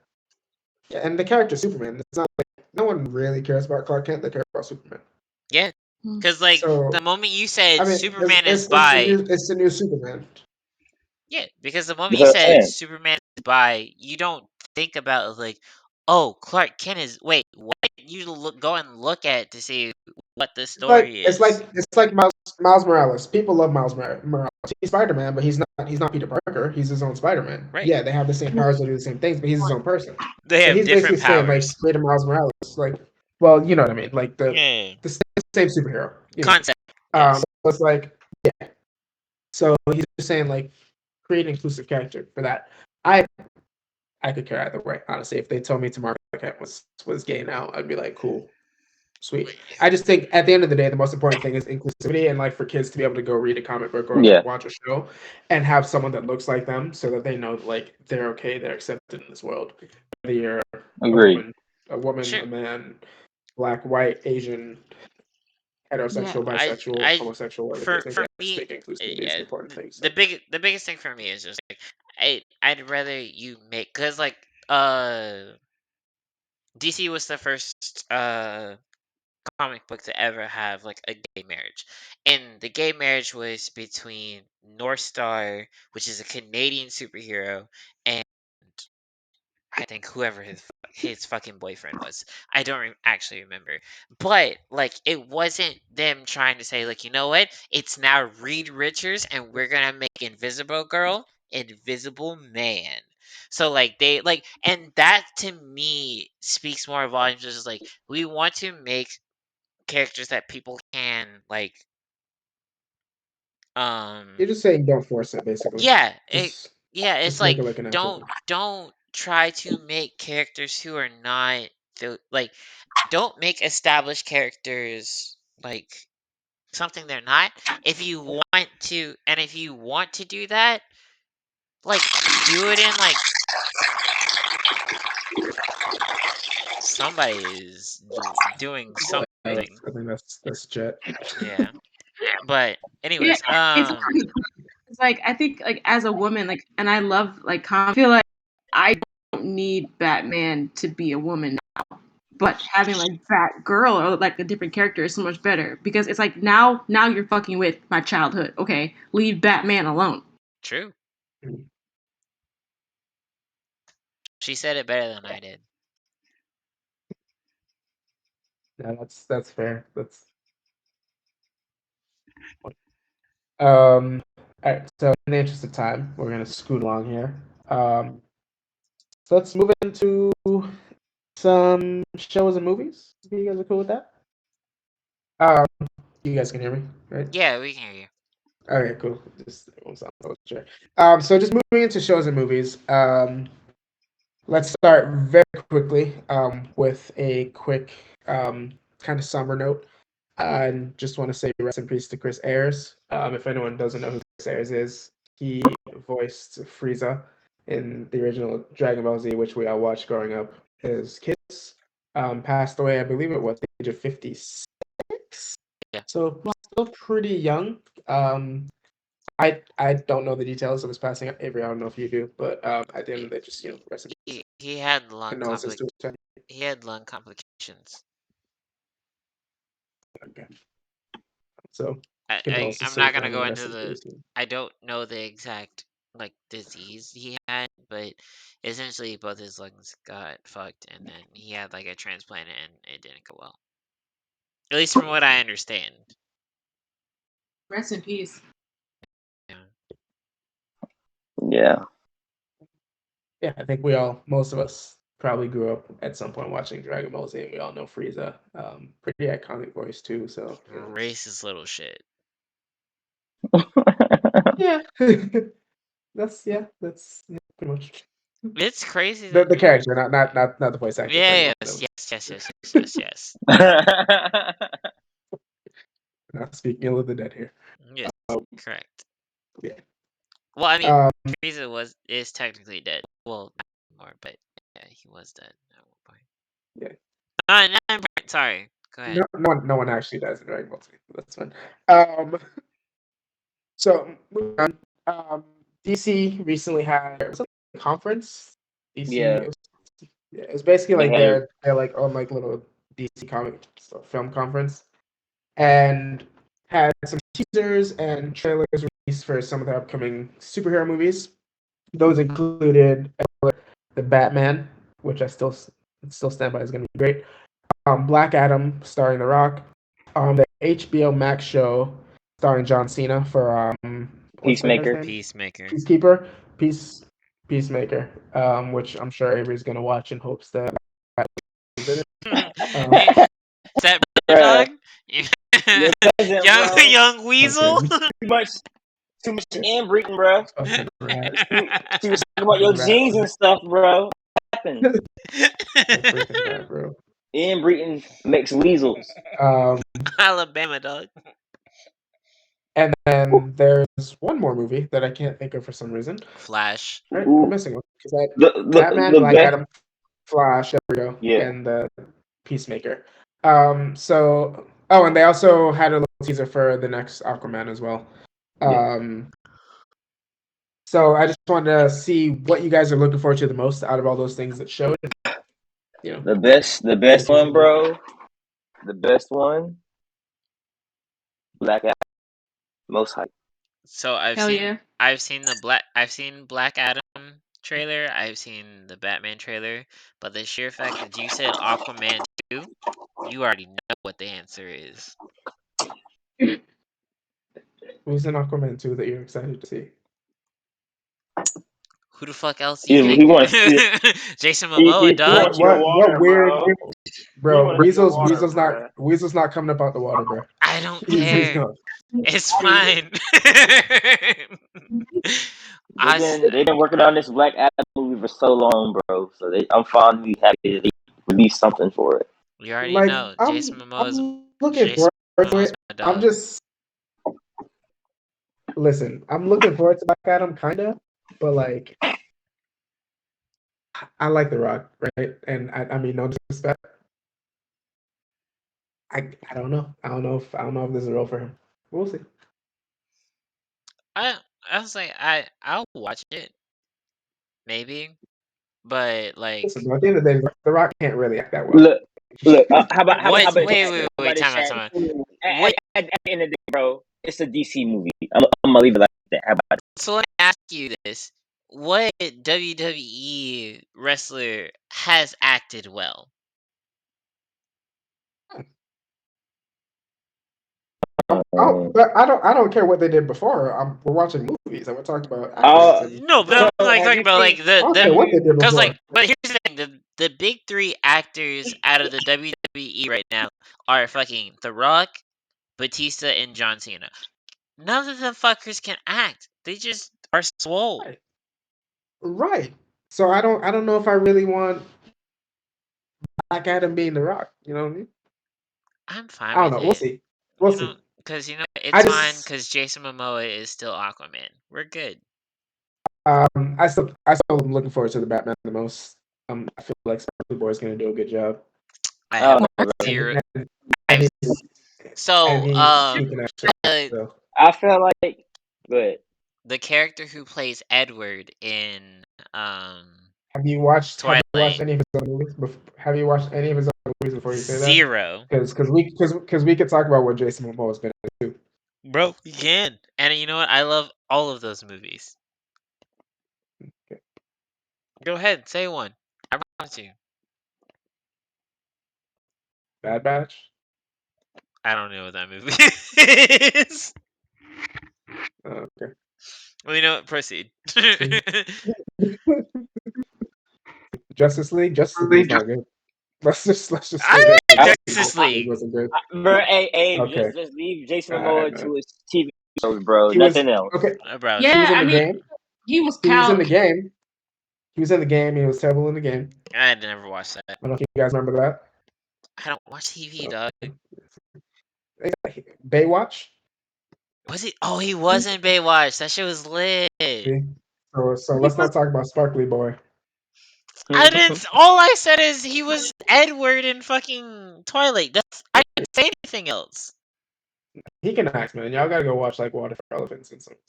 I was No. just gonna say He can actually act. Elephants. Wow, 10 points. He can actually act pretty well. Yeah, that was such a good I'm movie. looking forward. Yeah. Yeah. So I'm looking forward to Batman person. So mean, we got Kristen I'll watch Chantel it. with Black Adam, me with I don't know, Batman, bro. and Avery with Aquaman. Yeah, Aquaman's about to be So lit. no one's looking forward to the Flash. No. I'm actually pissed off He's because my- the trailer looks like they're basically ripping. I think it's like season 2 or 3 of the TV show where Yes! it was like in time Yeah. to save his mom.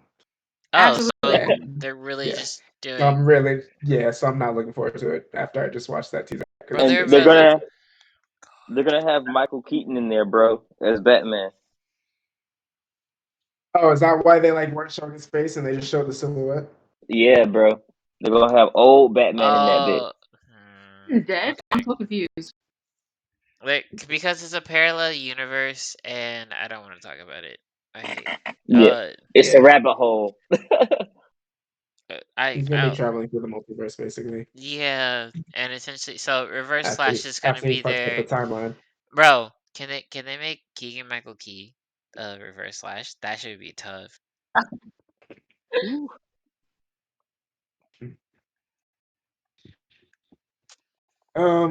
In other movie news, Marvel Phase 4 was delayed. I feel like it's not really surprising since like COVID.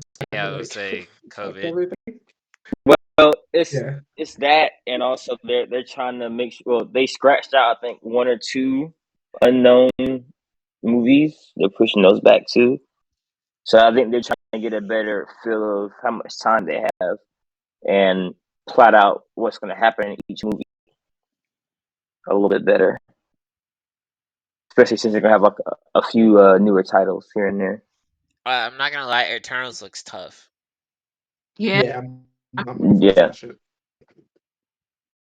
Have you guys seen Shang-Chi? Yeah. Did you guys like it? It was good as fuck. What? Yeah. It was to me it's one of the better standalone Marvel movies. It was so good. It was non-stop action. Like I love it. Like there's barely any dialogue. It was ideal. Well, that's good to know because I have not seen it.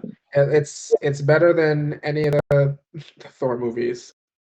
I mean, that's a low bar, dog. Well, okay, correction. I think Ragnarok was cool.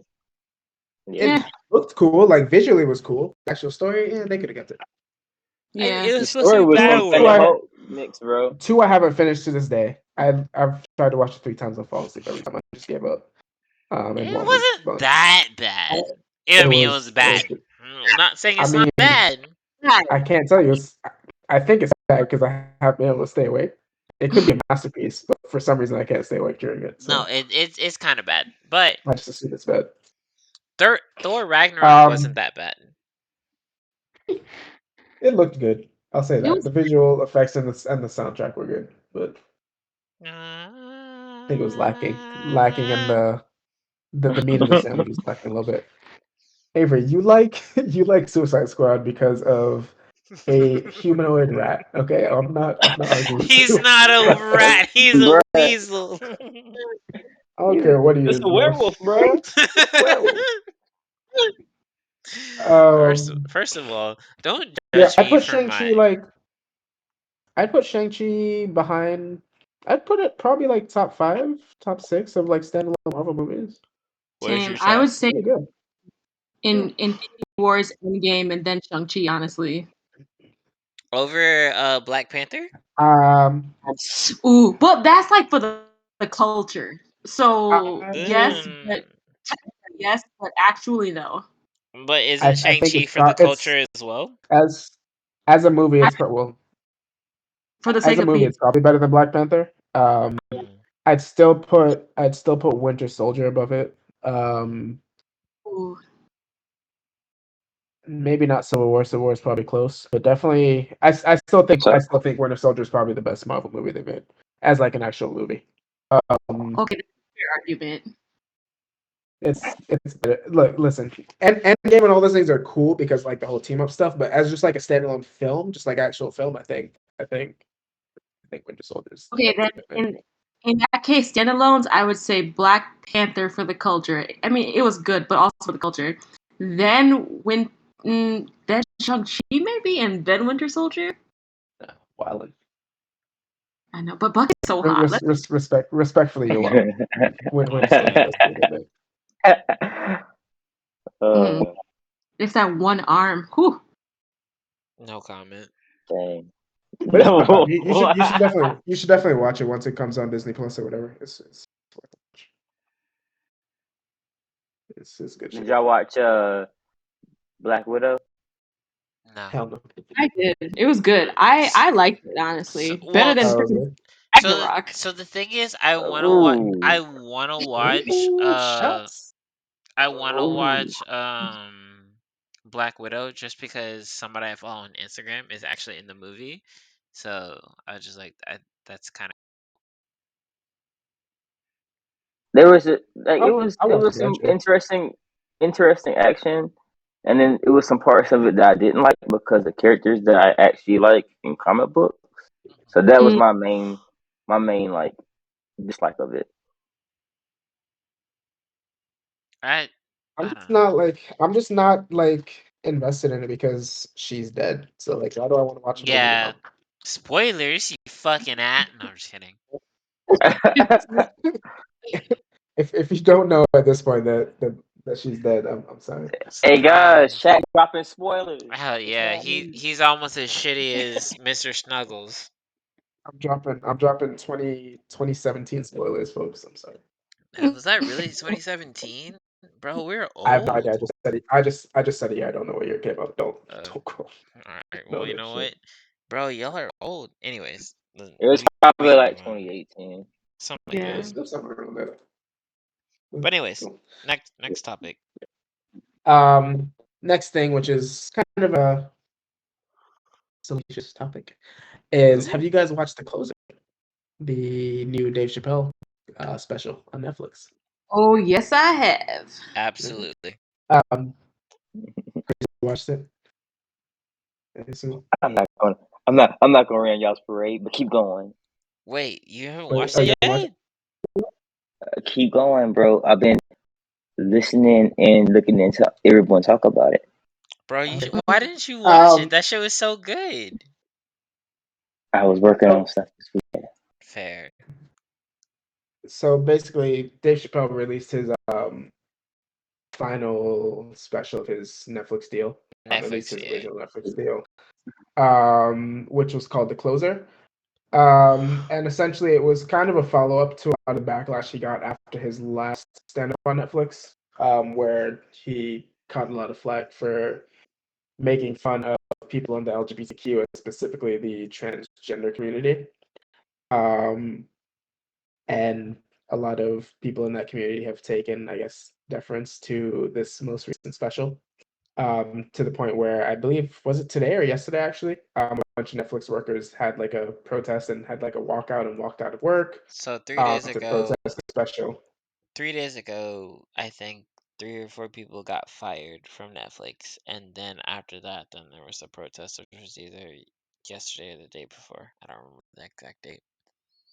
I did see that they got fired because of a data breach because they were sharing like company information, not necessarily because of their protests.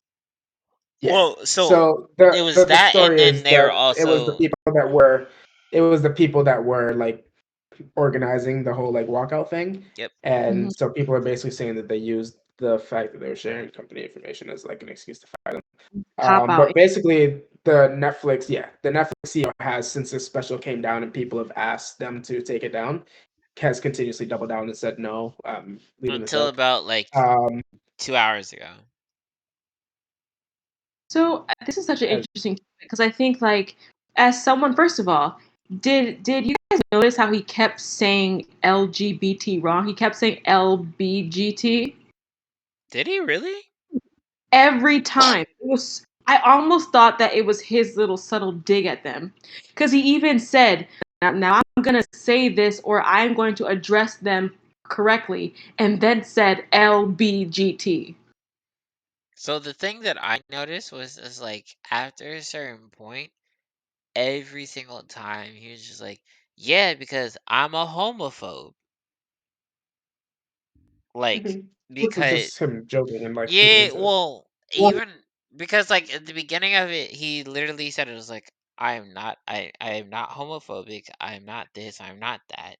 And then after a certain point, he's just like, "Yeah, because the homophobic me just loves to talk shit." And like, and every single time he was this, and this because I'm a homophobe. And I'm just like, because, like, in most situations, you'd be like, mind you, I'm not a homophobe, but people keep calling me that for some reason.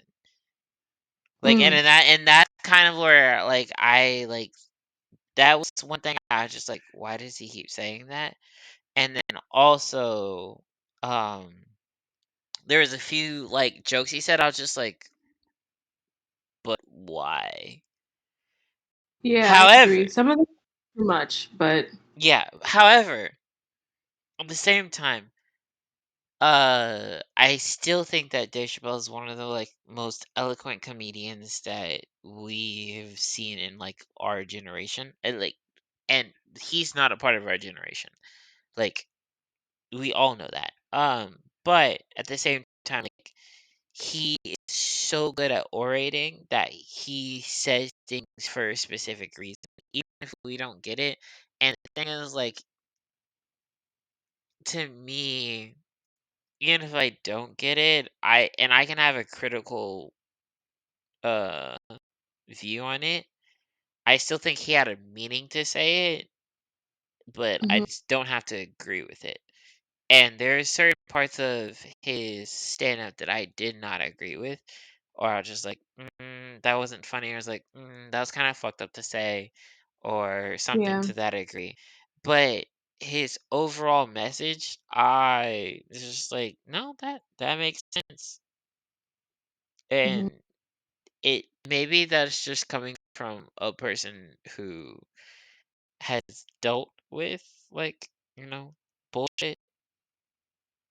mhm, So, mm, to me, honestly, I think the LGBT community is taking it and looking at it and not fucking thinking because they hear one thing of negativity and throw it out the ass, and honestly, they're fucking stupid for that mhm. shit. But you know what? Put me on the cross next to Dave Chappelle for that. I don't know. I think like because I'm not a part of the LGBTQ community, I feel like I don't have any authority to comment whether or not they should or should not be offended. Because But here's Charlamagne, I not all I people. disagree with that for this one reason. He makes fun of black people in it. He's made fun of black people in a million fucking ways during the Chapelle show. And have you ever said Yeah, but anything? But to the thing that is, point, he's black. and this is the one, yeah, and this is the one thing. This is the one place where I can kind of understand an argument. Is if he was actually like attacking that community, it could be considered a representation thing because here's the thing: as us being black, like we're not gonna allow. If Jeff Foxworthy got on stage and was just telling like black jokes, Facts. there would be uproar. There would be. At the end of the day. There would be, So but hold question. I yes, Would you be mad? would I be mad? No, but I fuck with Jeff Foxworthy, so I'm biased But in that that's my sense. point. But like I like that kind of shit, like George Carlin. Like I find that shit funny. But the community as a whole would be very upset, and they'd be like, "Oh, he's racist. Cancel Jeff Foxworthy." You know how that shit goes. It would be like that. So I do get it from that viewpoint. Now I can also understand. Well, let me not even get into that actually. So I do understand it from that viewpoint. My only thing about this whole thing is I don't really think he was attacking them. I think people heard trigger words and started jumping out the window. But I do get if they are feeling attacked. Like you're not gonna allow someone that's not from your community to sit there and say things about your community, whatever community that is, Problem because you're is gonna that feel like you're not being represented. they even showed us like the person who tried to defend him who was in the community. Literally, they fucking put that person in They, the dirt. until yeah. No, I agree, and I'm just saying I can see that argument. I'm not saying that's my argument, but I can just see, you know. So But I think ultimately what it was is people just hearing trigger words and reacting without actually listening, and I think that's a big issue just in society that's as a because whole. people are fucking stupid. Well, not that. I Stupid. just feel like me as I hate using these words because I feel like I don't use them correctly, but a cisgendered, I don't know, heterosexual It's woman, gendered. I don't know. Yeah. I'm not a part of the LGBTQ community, right? So I watched that. He took me on this journey, and by the end of his story, when he said, "I knew your father, and she was a beautiful woman," or something like that, my eyes watered because I thought it was a freaking phenomenal story. Like he took us on this journey. So I thought I would head online and it would be nothing but positivity. So to see all this like vitriol towards the special, I'm reading comments trying to see what the issue is. And eventually I said, listen, I'm not a part of this population of people. So if they want to be offended, they can. And like Charlamagne always says, you can't tell people how to react. True. And if we're not a part of this population, if they say they're offended, then they're offended. And I'm down for the cause. No, Because I'm like, not. well, what I mean down for the cause, I mean, I'm not for canceling, but I'm for allowing people to voice their I voice how upset they are. Like I don't think he should be canceled because again, anybody can get these jokes. But I think for Dave, as a man who's not a part of the transgender community, anything he says, especially after like Sticks and Stones, anything he says, they're waiting on the edge of their seat to be offended. So they anything he'll say that's pointing in their general direction, I think they will latch onto because it's already a sore subject. Also, I think the further you get away from oppression, the less sensitive you are. I think as black people, there are white comics who make jokes about black people. But because we're not still, getting constantly attacked or lynched or dealing with, Jim Crow laws or slavery, because we're like a little bit farther debatable, but sure. removed from our own oppression, we're in a place where we can chuckle a little. I think Debatable, the but still transgender sure. community, I think they're still fighting for rights, literally fighting for rights to use bathrooms still. So it's a bit of a sore topic. I think in about 10 years we can make jokes, but I think right now if they say they're offended and they're hurt, I say we just say we hear you, we feel you. I mean, we're not going to cancel Dave Chappelle because he's a freaking legend, but we can't like discredit their feelings off rip because they're still in the trenches. So here's the thing. I'm not discrediting their feelings. Mhm. I'm discrediting how they react to other people. If you want to be upset about your feelings, I'm okay with that. But you can also be civil about there's a thing, the same thing that is like, if people want to quote the fucking Bible, Jesus has been angry, and Jesus had a righteous anger. He did not take it out on people. He took it out about what people were doing.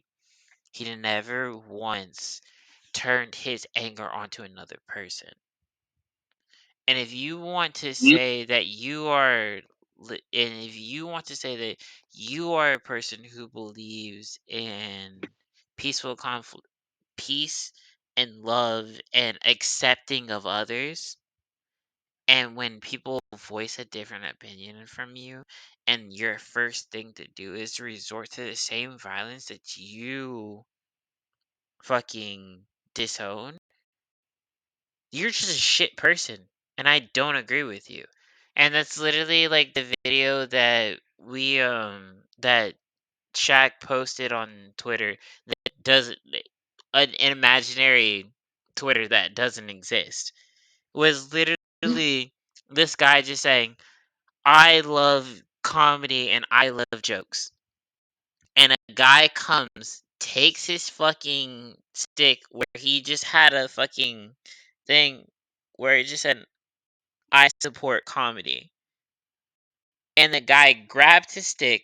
The man didn't even do anything. The dude broke his stick and then turned around and said, he has a weapon. He has a weapon. He is a threat. I mean, listen, You've literally, I'm not gonna. you were there. No, no, no, no, no, no, wait, time out. No, no, no, no. Hold on. No, because No, he we're was not the gonna do fuck. that. No, we're not. No, we're not gonna do that. We're not gonna do that because we're not gonna allow one person to define the whole community because that's not fair. No, but that's an entire fucking. No, but that's not just him. Avery, we're looking at 100 people that are outside of a Netflix building. There's a whole community. What? But that was not point at just one person. him. It was literally him. No, he did that, but that was not just him who came in and fucking ostracized that one person for saying a different fucking opinion. Okay, and people went to Black Lives Matter protests and had a different opinion, and people ostracized them. You can't look at a couple fringe people of a whole community. There's millions of trans people in the world, millions of LGBTQ people in the world. You can't look at one little subset and say, oh well, this is how the whole community acts or thinks. That's not fair. It's not. Because then you're gonna do the same shit where people say, "Oh, all black people are thugs," because a couple of black people like went to jail. That's not fair, bro. You can't do that. Sure. So I'm not gonna look at that and say, "Oh, well, that's how they reacted." Like that's yeah. I don't think that's a fair thing to do. It's not, but when you have a sample size that is too big, like And but okay, the thing is, like, because here's the thing, and when to be fair, what was that guy's purpose of going to that? Does he work at Netflix, or did he just decide to go and antagonize a bunch of people that were upset with a sign that said, "We like Dave's jokes"? Like, what was really the point of that? Like you're going to incite anger. It doesn't make sense. There's no point in being there. So I'm not going to look at that situation and try and draw anything from it because I personally think it's dumb on both sides. I'm being 100% honest, but I can't look at that and then fault anyone for being upset because they're expressing real issues that they feel they have, whether or not we agree with those issues. And this guy's just coming in to make jokes with a sign that says "We like Dave's jokes." That's kind of fucked up. So I don't like that. slightly disagree, but fine. That's how I look at it. So Yeah, it's touchy. I think I'm still trying to make it in this world. And Dave's point was, don't you dare say a single thing that can rattle the LGBTQ community because these people are powerful. So I'm going to just say, y'all have the right to be upset, and I'm going to just keep my thoughts No, otherwise to myself. he's not even saying that. He's saying it's like, you guys, he's literally saying that you guys have a double standard. At least this is how I came across what was saying. It was like, you guys are so trying to be inclusive, but the moment somebody disagrees with you or somebody tries you guys in a way that you're not okay with, then all of a sudden they're the villain. Even if it is your own community, to the point that you guys are so fucking toxic that you guys will literally ruin your own people that you say that you try to uplift just to prove a fucking point. Mhm. And Like that, we, and at least that's what it came across from me. Mhm. And to Yeah, me, I Yeah, I mean, it's a little bit of that, and then on top of that, just kind of like along what you're saying, Aries, it's like the whole going against your own people where they kind of subdivide. So he talked about like the whole women's movement, and it was a women's movement for a white woman. correct. It's the same thing with it's the same thing with the LGBTQ community where it's okay, cool. What's Bruce Jenner or Caitlyn Jenner was able to become Woman of the Year within like a year becoming a woman, never had a period, Woman of fucking the Year hero, instantly, bro. but they would never imagine like having a black woman or a black transgender person win that award. That was a big part of his point too. It's cool. This is all great and empowering and stuff if you're white. And sorry for anyone white that's listening, but he said it in the show. He's like, listen, my problem has always been with white people. Bro, like that's what I'm saying. It was like so he literally said, I have and so never had a problem with transgendered people. The only time I've had a problem with a race was with white people. And it's not because white people are better than anybody else. It's because they always change the fucking rules when you try to get on their level. That's all he fucking said. Yeah, I think he was trying to say that like white privilege translates.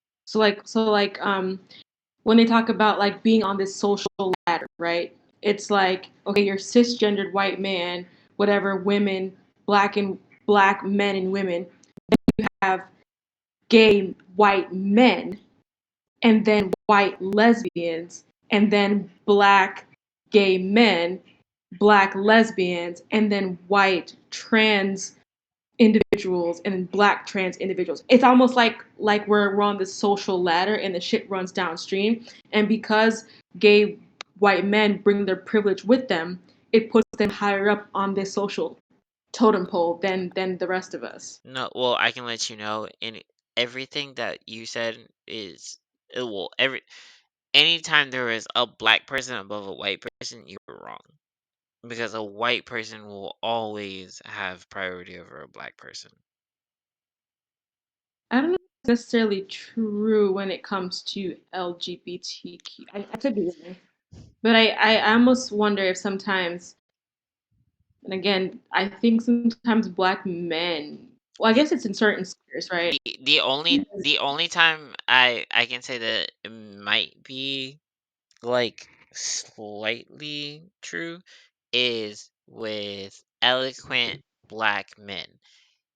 And that is, I don't mean to sound like very deprivative to us, is like that's very far in between comparative to the ratio of trans like white people. Mhm. Because an eloquent black man is able to speak in a way that they seem white, and I don't like saying that because it comes off in a way that sounds like we have to abide by the Anglo-Saxon social norms to be able to move forward in life, which I fucking hate. But Get respect. Yeah, that makes sense. I know that's a whole other topic because, like, my whole life, I've always been accused of being like the whitest black girl anyone knows, or like the Oreo, and it kind of pissed me off on a welcome to the visceral. team. well, yeah, bro, I was gonna say welcome to the life.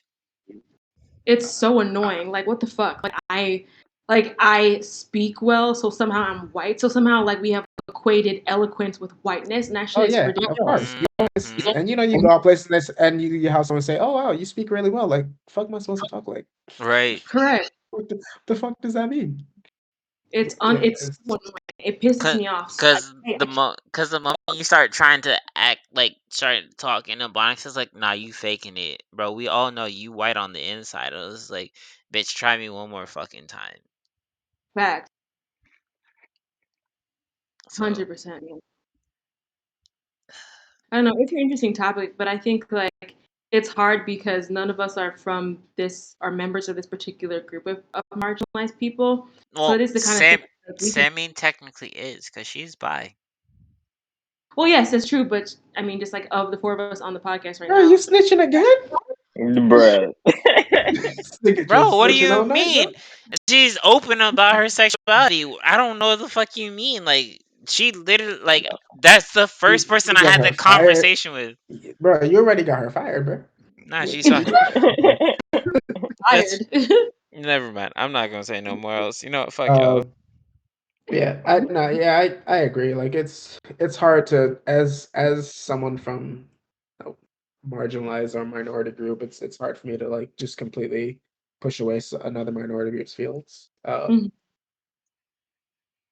So I'm never gonna try and validate anyone's feelings, but I think things have to be looked at with a bit of nuance. And like I think my biggest issue is purposely missing the message because of outrage when there is a message there to be grasped. And then, like you said, they can sit down and voice their issues. And I'm sure Dave Chappelle like would be willing to listen if like someone actually sat down and had a conversation as opposed Bro, to he would be the first person to cancel him, be. do this, that, the other. He would literally be the first person who's like, you know, if you want to do an open circle about this and let's just have a round table and just talk, he'd be the first person to do that. Yeah. So Yeah, and I I think think that's sometimes people like we have this idea that the entire transgender community is pissed at Dave Chappelle. It's really just a couple loud voices, and sometimes the opposition feels louder and bigger than they actually are. So things like Sure. they're mad or upset doesn't necessarily translate to everybody. True. You're right. And the problem is the loud voices shine the brightest, and that's partly a problem with me because I am the dark star in the fucking sky, just ready, just shut all that shit down. But um, I'm not Shaq, but um we are running pretty late here, and I know people have work and things to get to in the morning. yeah, Um, so this is definitely a conversation we can continue another time, but I yep, think in the interest of time, we should float on. yeah. Go ahead. Um, for gaming stuff, Abe, I'm gonna just hand it over to you. Do you want to do a speed run? Yeah, if that's all right. All right. I mean, so set 6 for TFT. I know we'll be potting the day after it releases. Do we mm, want to just wait and do that as like a first impressions if we yeah, can play like gameplay a we can little take bit? out TFT and we can take out Anderson. That can be something for the next one. So we can take out Okay. those. So the two big ones are Sora is out. Nintendo announced that Sora is gonna be the last character for Nintendo. How do you guys feel about that? The the last Smash character. Yep. Um, how do I mean, I don't feel like they have a lot of characters. I don't think they need any more.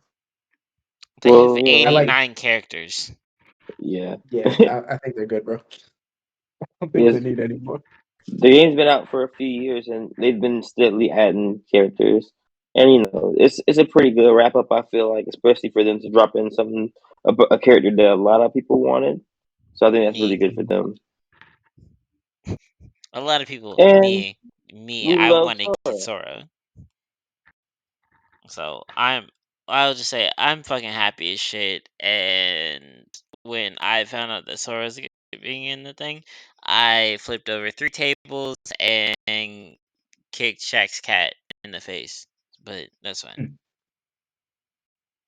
I mean, Sora's a huge character. I think so. I think it's cool. The only complaints I've seen has been people didn't really want another like sword fighter, which I get because like even as someone that Anime doesn't play sword Smash character. that much, looking at the roster, I feel like there are quite a few sword fighter characters or sword I think carriers. it's I don't like know what you want to call them. I think it's like a quarter of them are in sword characters.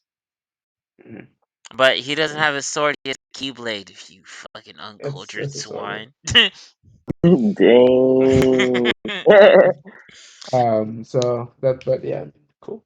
But yeah, so yeah. Super popular character. I don't know what people expected, honestly. Like people were like looking for like them to bring in like Master Chief and stuff. And I was like, how? Let's not. Mm-mm. No, let's come. Long story short, I think he's a mid to high mid tier character. He's probably not winning anything.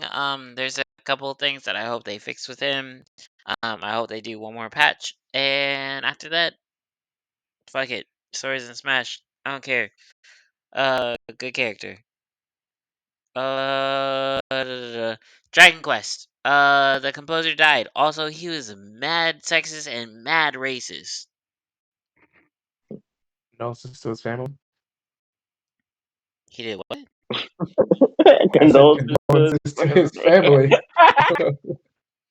So, He said, like, "What? What? so the thing was, like, Dang." he is very old, and I think he was rough. He either just was born like during like World War II times, or just like right after, and like he heard like mad propaganda about it. So he had very like Oh, this is the dude that this is the dude that was a Holocaust denier. That said it like didn't happen. yep, It was like made up. Oh yep, yeah, and then women's rights and all that shit. yeah. Yeah, Condolences to his family. yeah. Yes, condolences to his family. He made very Basically. good music, but he was such a douchebag. So, like, the biggest question for that one is just like, are you able to separate the music from the person? I think it depends on what they did. Just like people that like Chris Brown still. Wait, what's wrong with Chris Brown? I People from the listen to Chris music, Brown stuff. like, like people that like, oh, he beat Rihanna. I'm not gonna steal music no more. Oh, I know he beat Rihanna, but he makes good music. Bro, wait, time out. So, first of all, Rihanna We're not told this him this he this I'm that just, that's I'm not just, I'm actually what just happened, talking bro. about. They I, they both admitted that they used to like hit each other. I, But I know bro, they are. I'm just regardless of talking that, about. we all but know at the end of the that. day, I think at the end of the day, it depends. I think it depends on like R. Kelly. I can never listen to an R. Kelly song again. So That's you're telling another. That's me you're another never one. gonna listen to I Believe I Can Fly again? I swear to God, I haven't listened to I Believe I Can Fly, Bro, and I don't plan to. that's crazy. See, So It I was touching a little bit, but that's just weird.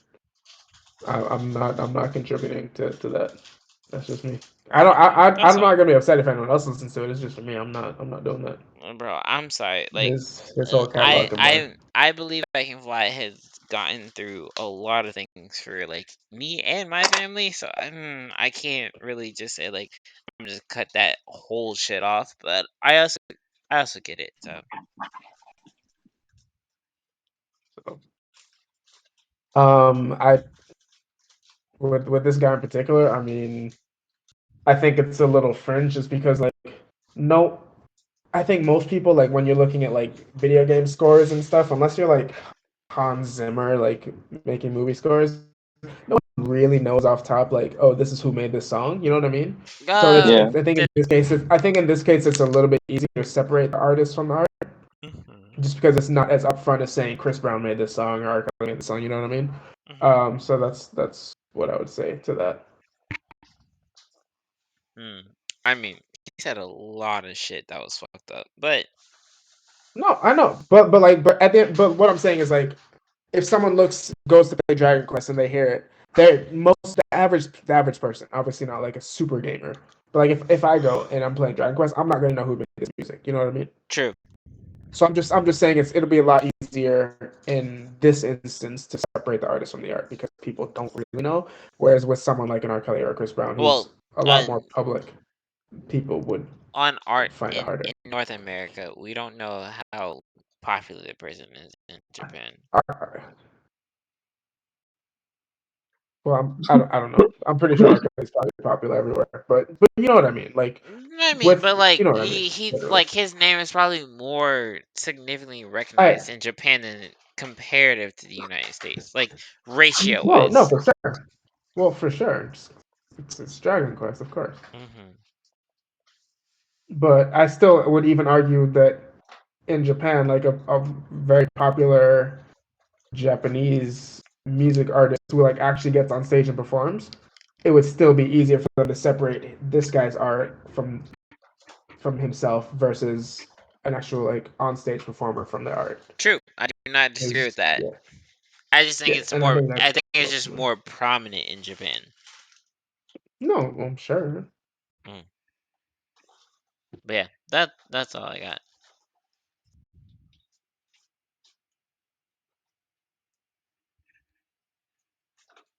But yeah, um, anything else on that topic? Nope. Cool. Nope. All right. So moving on to our favorite topic of the week. Chris's favorite topic of the week. Chris's Yeah, favorite bro. topic. I'm gonna pour up a shot. Um,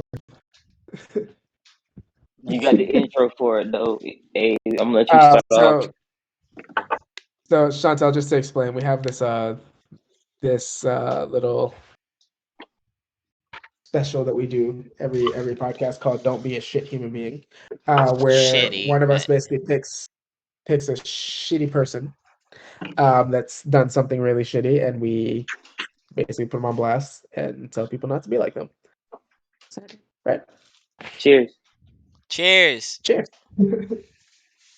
So this week's shitty human being or shitty person comes to us from Reddit, where a mother decided to hop on Reddit on the "Am I the Asshole" subreddit, which is like probably the most popular subreddit,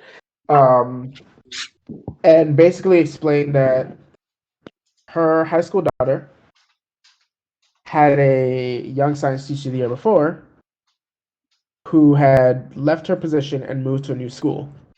Now, I guess this daughter got in trouble at some point, and the mom confiscated her phone. And when she confiscated her phone, she found VTuber videos, and anyone on this channel knows what VTubers are. Who basically found VTuber videos. Who she later found out the VTuber or the person running the VTuber account on Twitch was that teacher who had taught her daughter the year before.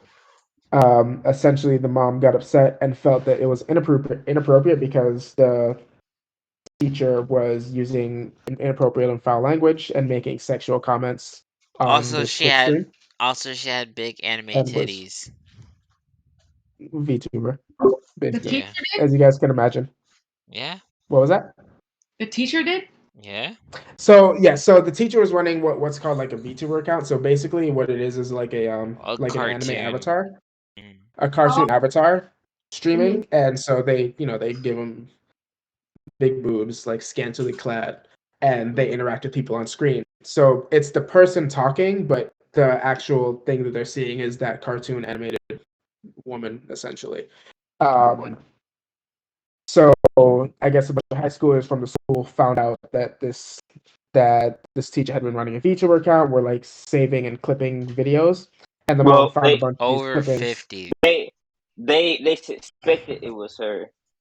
Yeah, And never they suspected confirmed it was it. her because the voice sounds the same and stuff like that. And basically, when mom saw these videos, she went to her daughter and was asking, like, hey, why do you have these on here? And the daughter said, hey, we're pretty sure that that's Miss such and such from last year, because she has the same voice and everything. So the mom got upset, went to the administration for the teacher's new school that she was teaching at, basically or she wanted to do this and basically email them and basically say, like, hey, this is what this person's doing on the side. It's inappropriate. They shouldn't be teaching kids. And she, I guess, went to a bunch of other her like friends, her daughter's friends' parents to like ask them like, hey, will you like do this with me? And like all the other parents were like, no, like let that lady like live her life, like who cares? And basically, like she just wants to ruin this person's life because they're making She's money on the fucking side being a horrible. VTuber. We So Go ahead. Leave her alone. Leave her alone. Yeah, Yeah. and I think my biggest thing is y'all don't pay teachers enough to be able to like tell them what they're gonna do in their off time because y'all paying them motherfuckers like 40,000 a year. If they want to go make a quick buck somewhere else doing something, who are you to say? Like it doesn't matter Also, as long as they're like, teaching your kid what they need to teach your kid. not only that, like, bro, like, if literally so the thing is, like, so there's multiple problems with this. So one, the mom is a fucking shithead. I almost said the C word because she deserves it. The mom is a fucking shithead because, like, literally, why are you stalking this girl? Like, in Right. what world do you think it's okay for you to literally stalk this girl? Like, at this point, Bruh. Shorty should get a restraining order on you because you are just And, being a fucking horrible Yeah, person. Second of and the all, worst part, bruh, the worst part of that part is she doesn't even know that it's really her. You know what I'm right. saying? Like, you have not confirmed a single fucking thing because she is not, like, that. Not only that, the biggest problem is that the kids in the story literally fucking were taking clips and shit from her, from allegedly from her stream, and they were saving it onto their fucking videos to harass the teacher to the point that she had a mental fucking breakdown. And you as the mom, as the fucking parent, you decided, you know who's in the fucking wrong right now? The teacher, not the person who's fucking bullying the teacher to have her make it have fucking breakdown. hold on, hold on, The hold on. I have fucking headphones. teacher is the problem. I have headphones. My eardrums. I'm Bruh, they, sorry, but that's so fucking stupid. Like, you are a failure as a parent. You're a failure as a fucking human being, and you're so fucking stupid. Yes, you are the asshole. You're worse than the asshole. bruh, You're the, like, no, the kid's the asshole. You should not be a fucking parent bruh, and they don't even see it that way, bro. They don't see it that way because they're because garbage. they have nothing better to do with their time than to snoop into someone else's business and like, hey, I don't think this person should be over here. Like, bro, I done moved 100 miles, 300 miles away from you. Why are you still following me? The lady Yes, that's my left whole the school point. because she was embarrassed that these kids like found out about this like secret thing she was doing and started harassing her But about it. So Allegedly, and they're allegedly, gonna because they follow her never and try and confirmed it. and yeah, like, but bro, if I'm doing something like I made Ghost Joe. That's my name online. I don't say my real name. I'm Ghost Joe. And all of a sudden, someone's like, "Oh my God, this is Ghost Joe. That's Jet." Blah blah blah. Like, nah, I'm Ghost Joe. You know what I'm saying? Hmm. Ghost Joe has nothing to do with anything that I do in Jet's life. True. Like, I don't tell nobody about Ghost Joe. Ghost Joe is somebody completely different. You know, like those that have my face. Ghost Joe is great. Like what kind of business do you have to say like, yo, bro, you a horrible person. You shouldn't be working over here, bro. I'm just having fun on the side. That's not even me. That's a personality that I made up, I just first of all, your daughter's probably watching much worse and clearly doing much bro. worse going Bro, on. I'm Yeah, saying, like, Don't worry about this little yeah, fucking if she fucking found that shit, she's probably knows about all the fucking scumbag shit. Like, bro. Check your daughter's hentai collection. facts. I It just kind of I makes me hate this whole good. sorry. It kind of makes me think of like whenever parents get mad at people like Cardi B for her songs, like, oh, this is inappropriate for children. It's like, why are Then you don't let your kid listen to allowed it. to have access to this? Right. Exactly. Exactly, It's like they were exactly. saying, like she's a shit parent. Learn to parent. Like take some responsibility. No, learn how to be a Like if you fucking don't person. Like, stop. Like, not even a parent. Like, she's not even being a good person. And like I think that was one of the things, like I said, was like, out of all the parents, only like one parent was like kind of on her side, but everybody else was like, just leave her alone, like leave it be. Like, let her do her own stuff. Like, yeah, bro, let her be a person, bro. Like, don't And let teaching define who she is, because when she leaves, bruh, it's you none of met your Ginger Chris, business. bruh.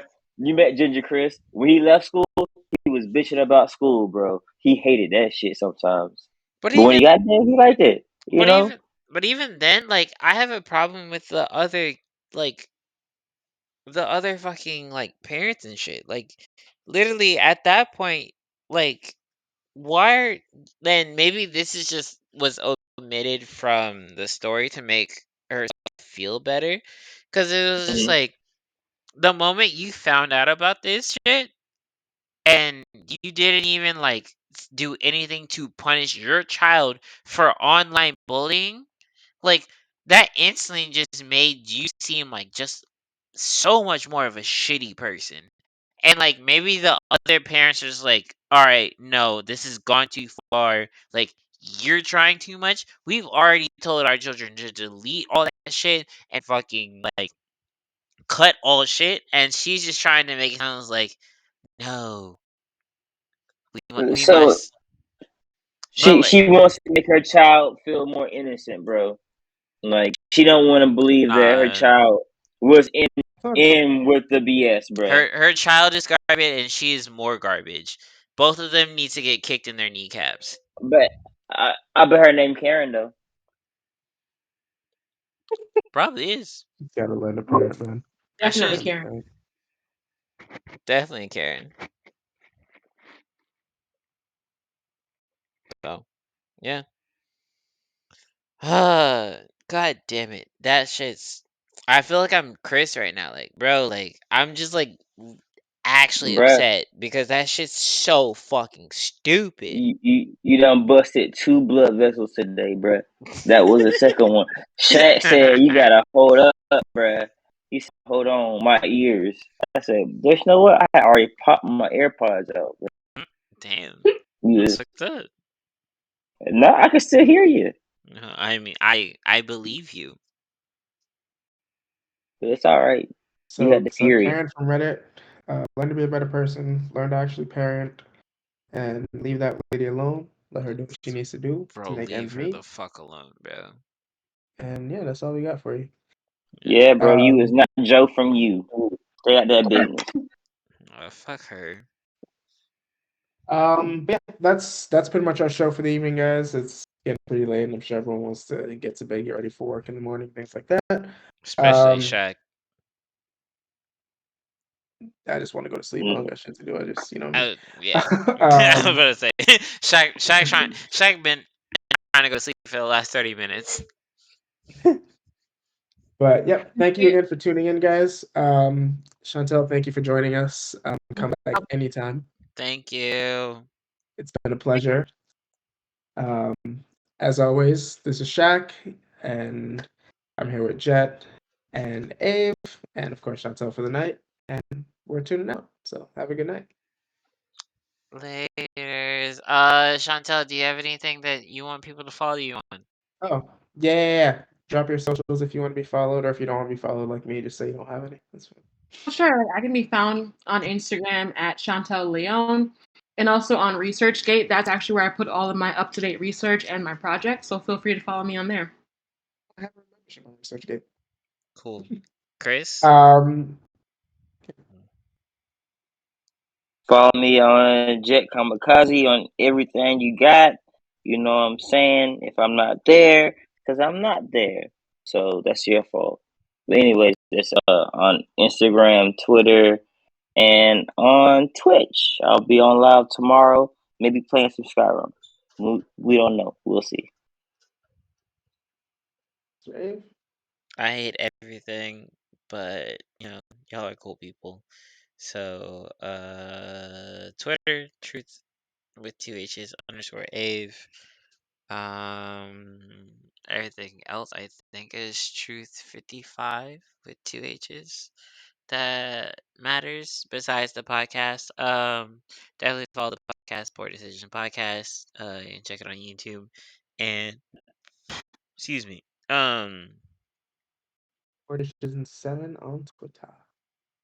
Yeah, that too. Follow the Twitter.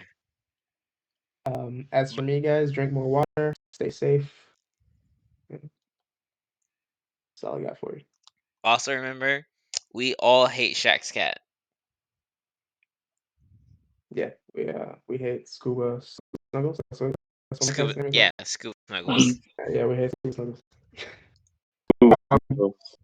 Social will be in the description on YouTube. You guys can catch them. Tune in, I guess, in 2 weeks, and we'll see you guys then. Peace.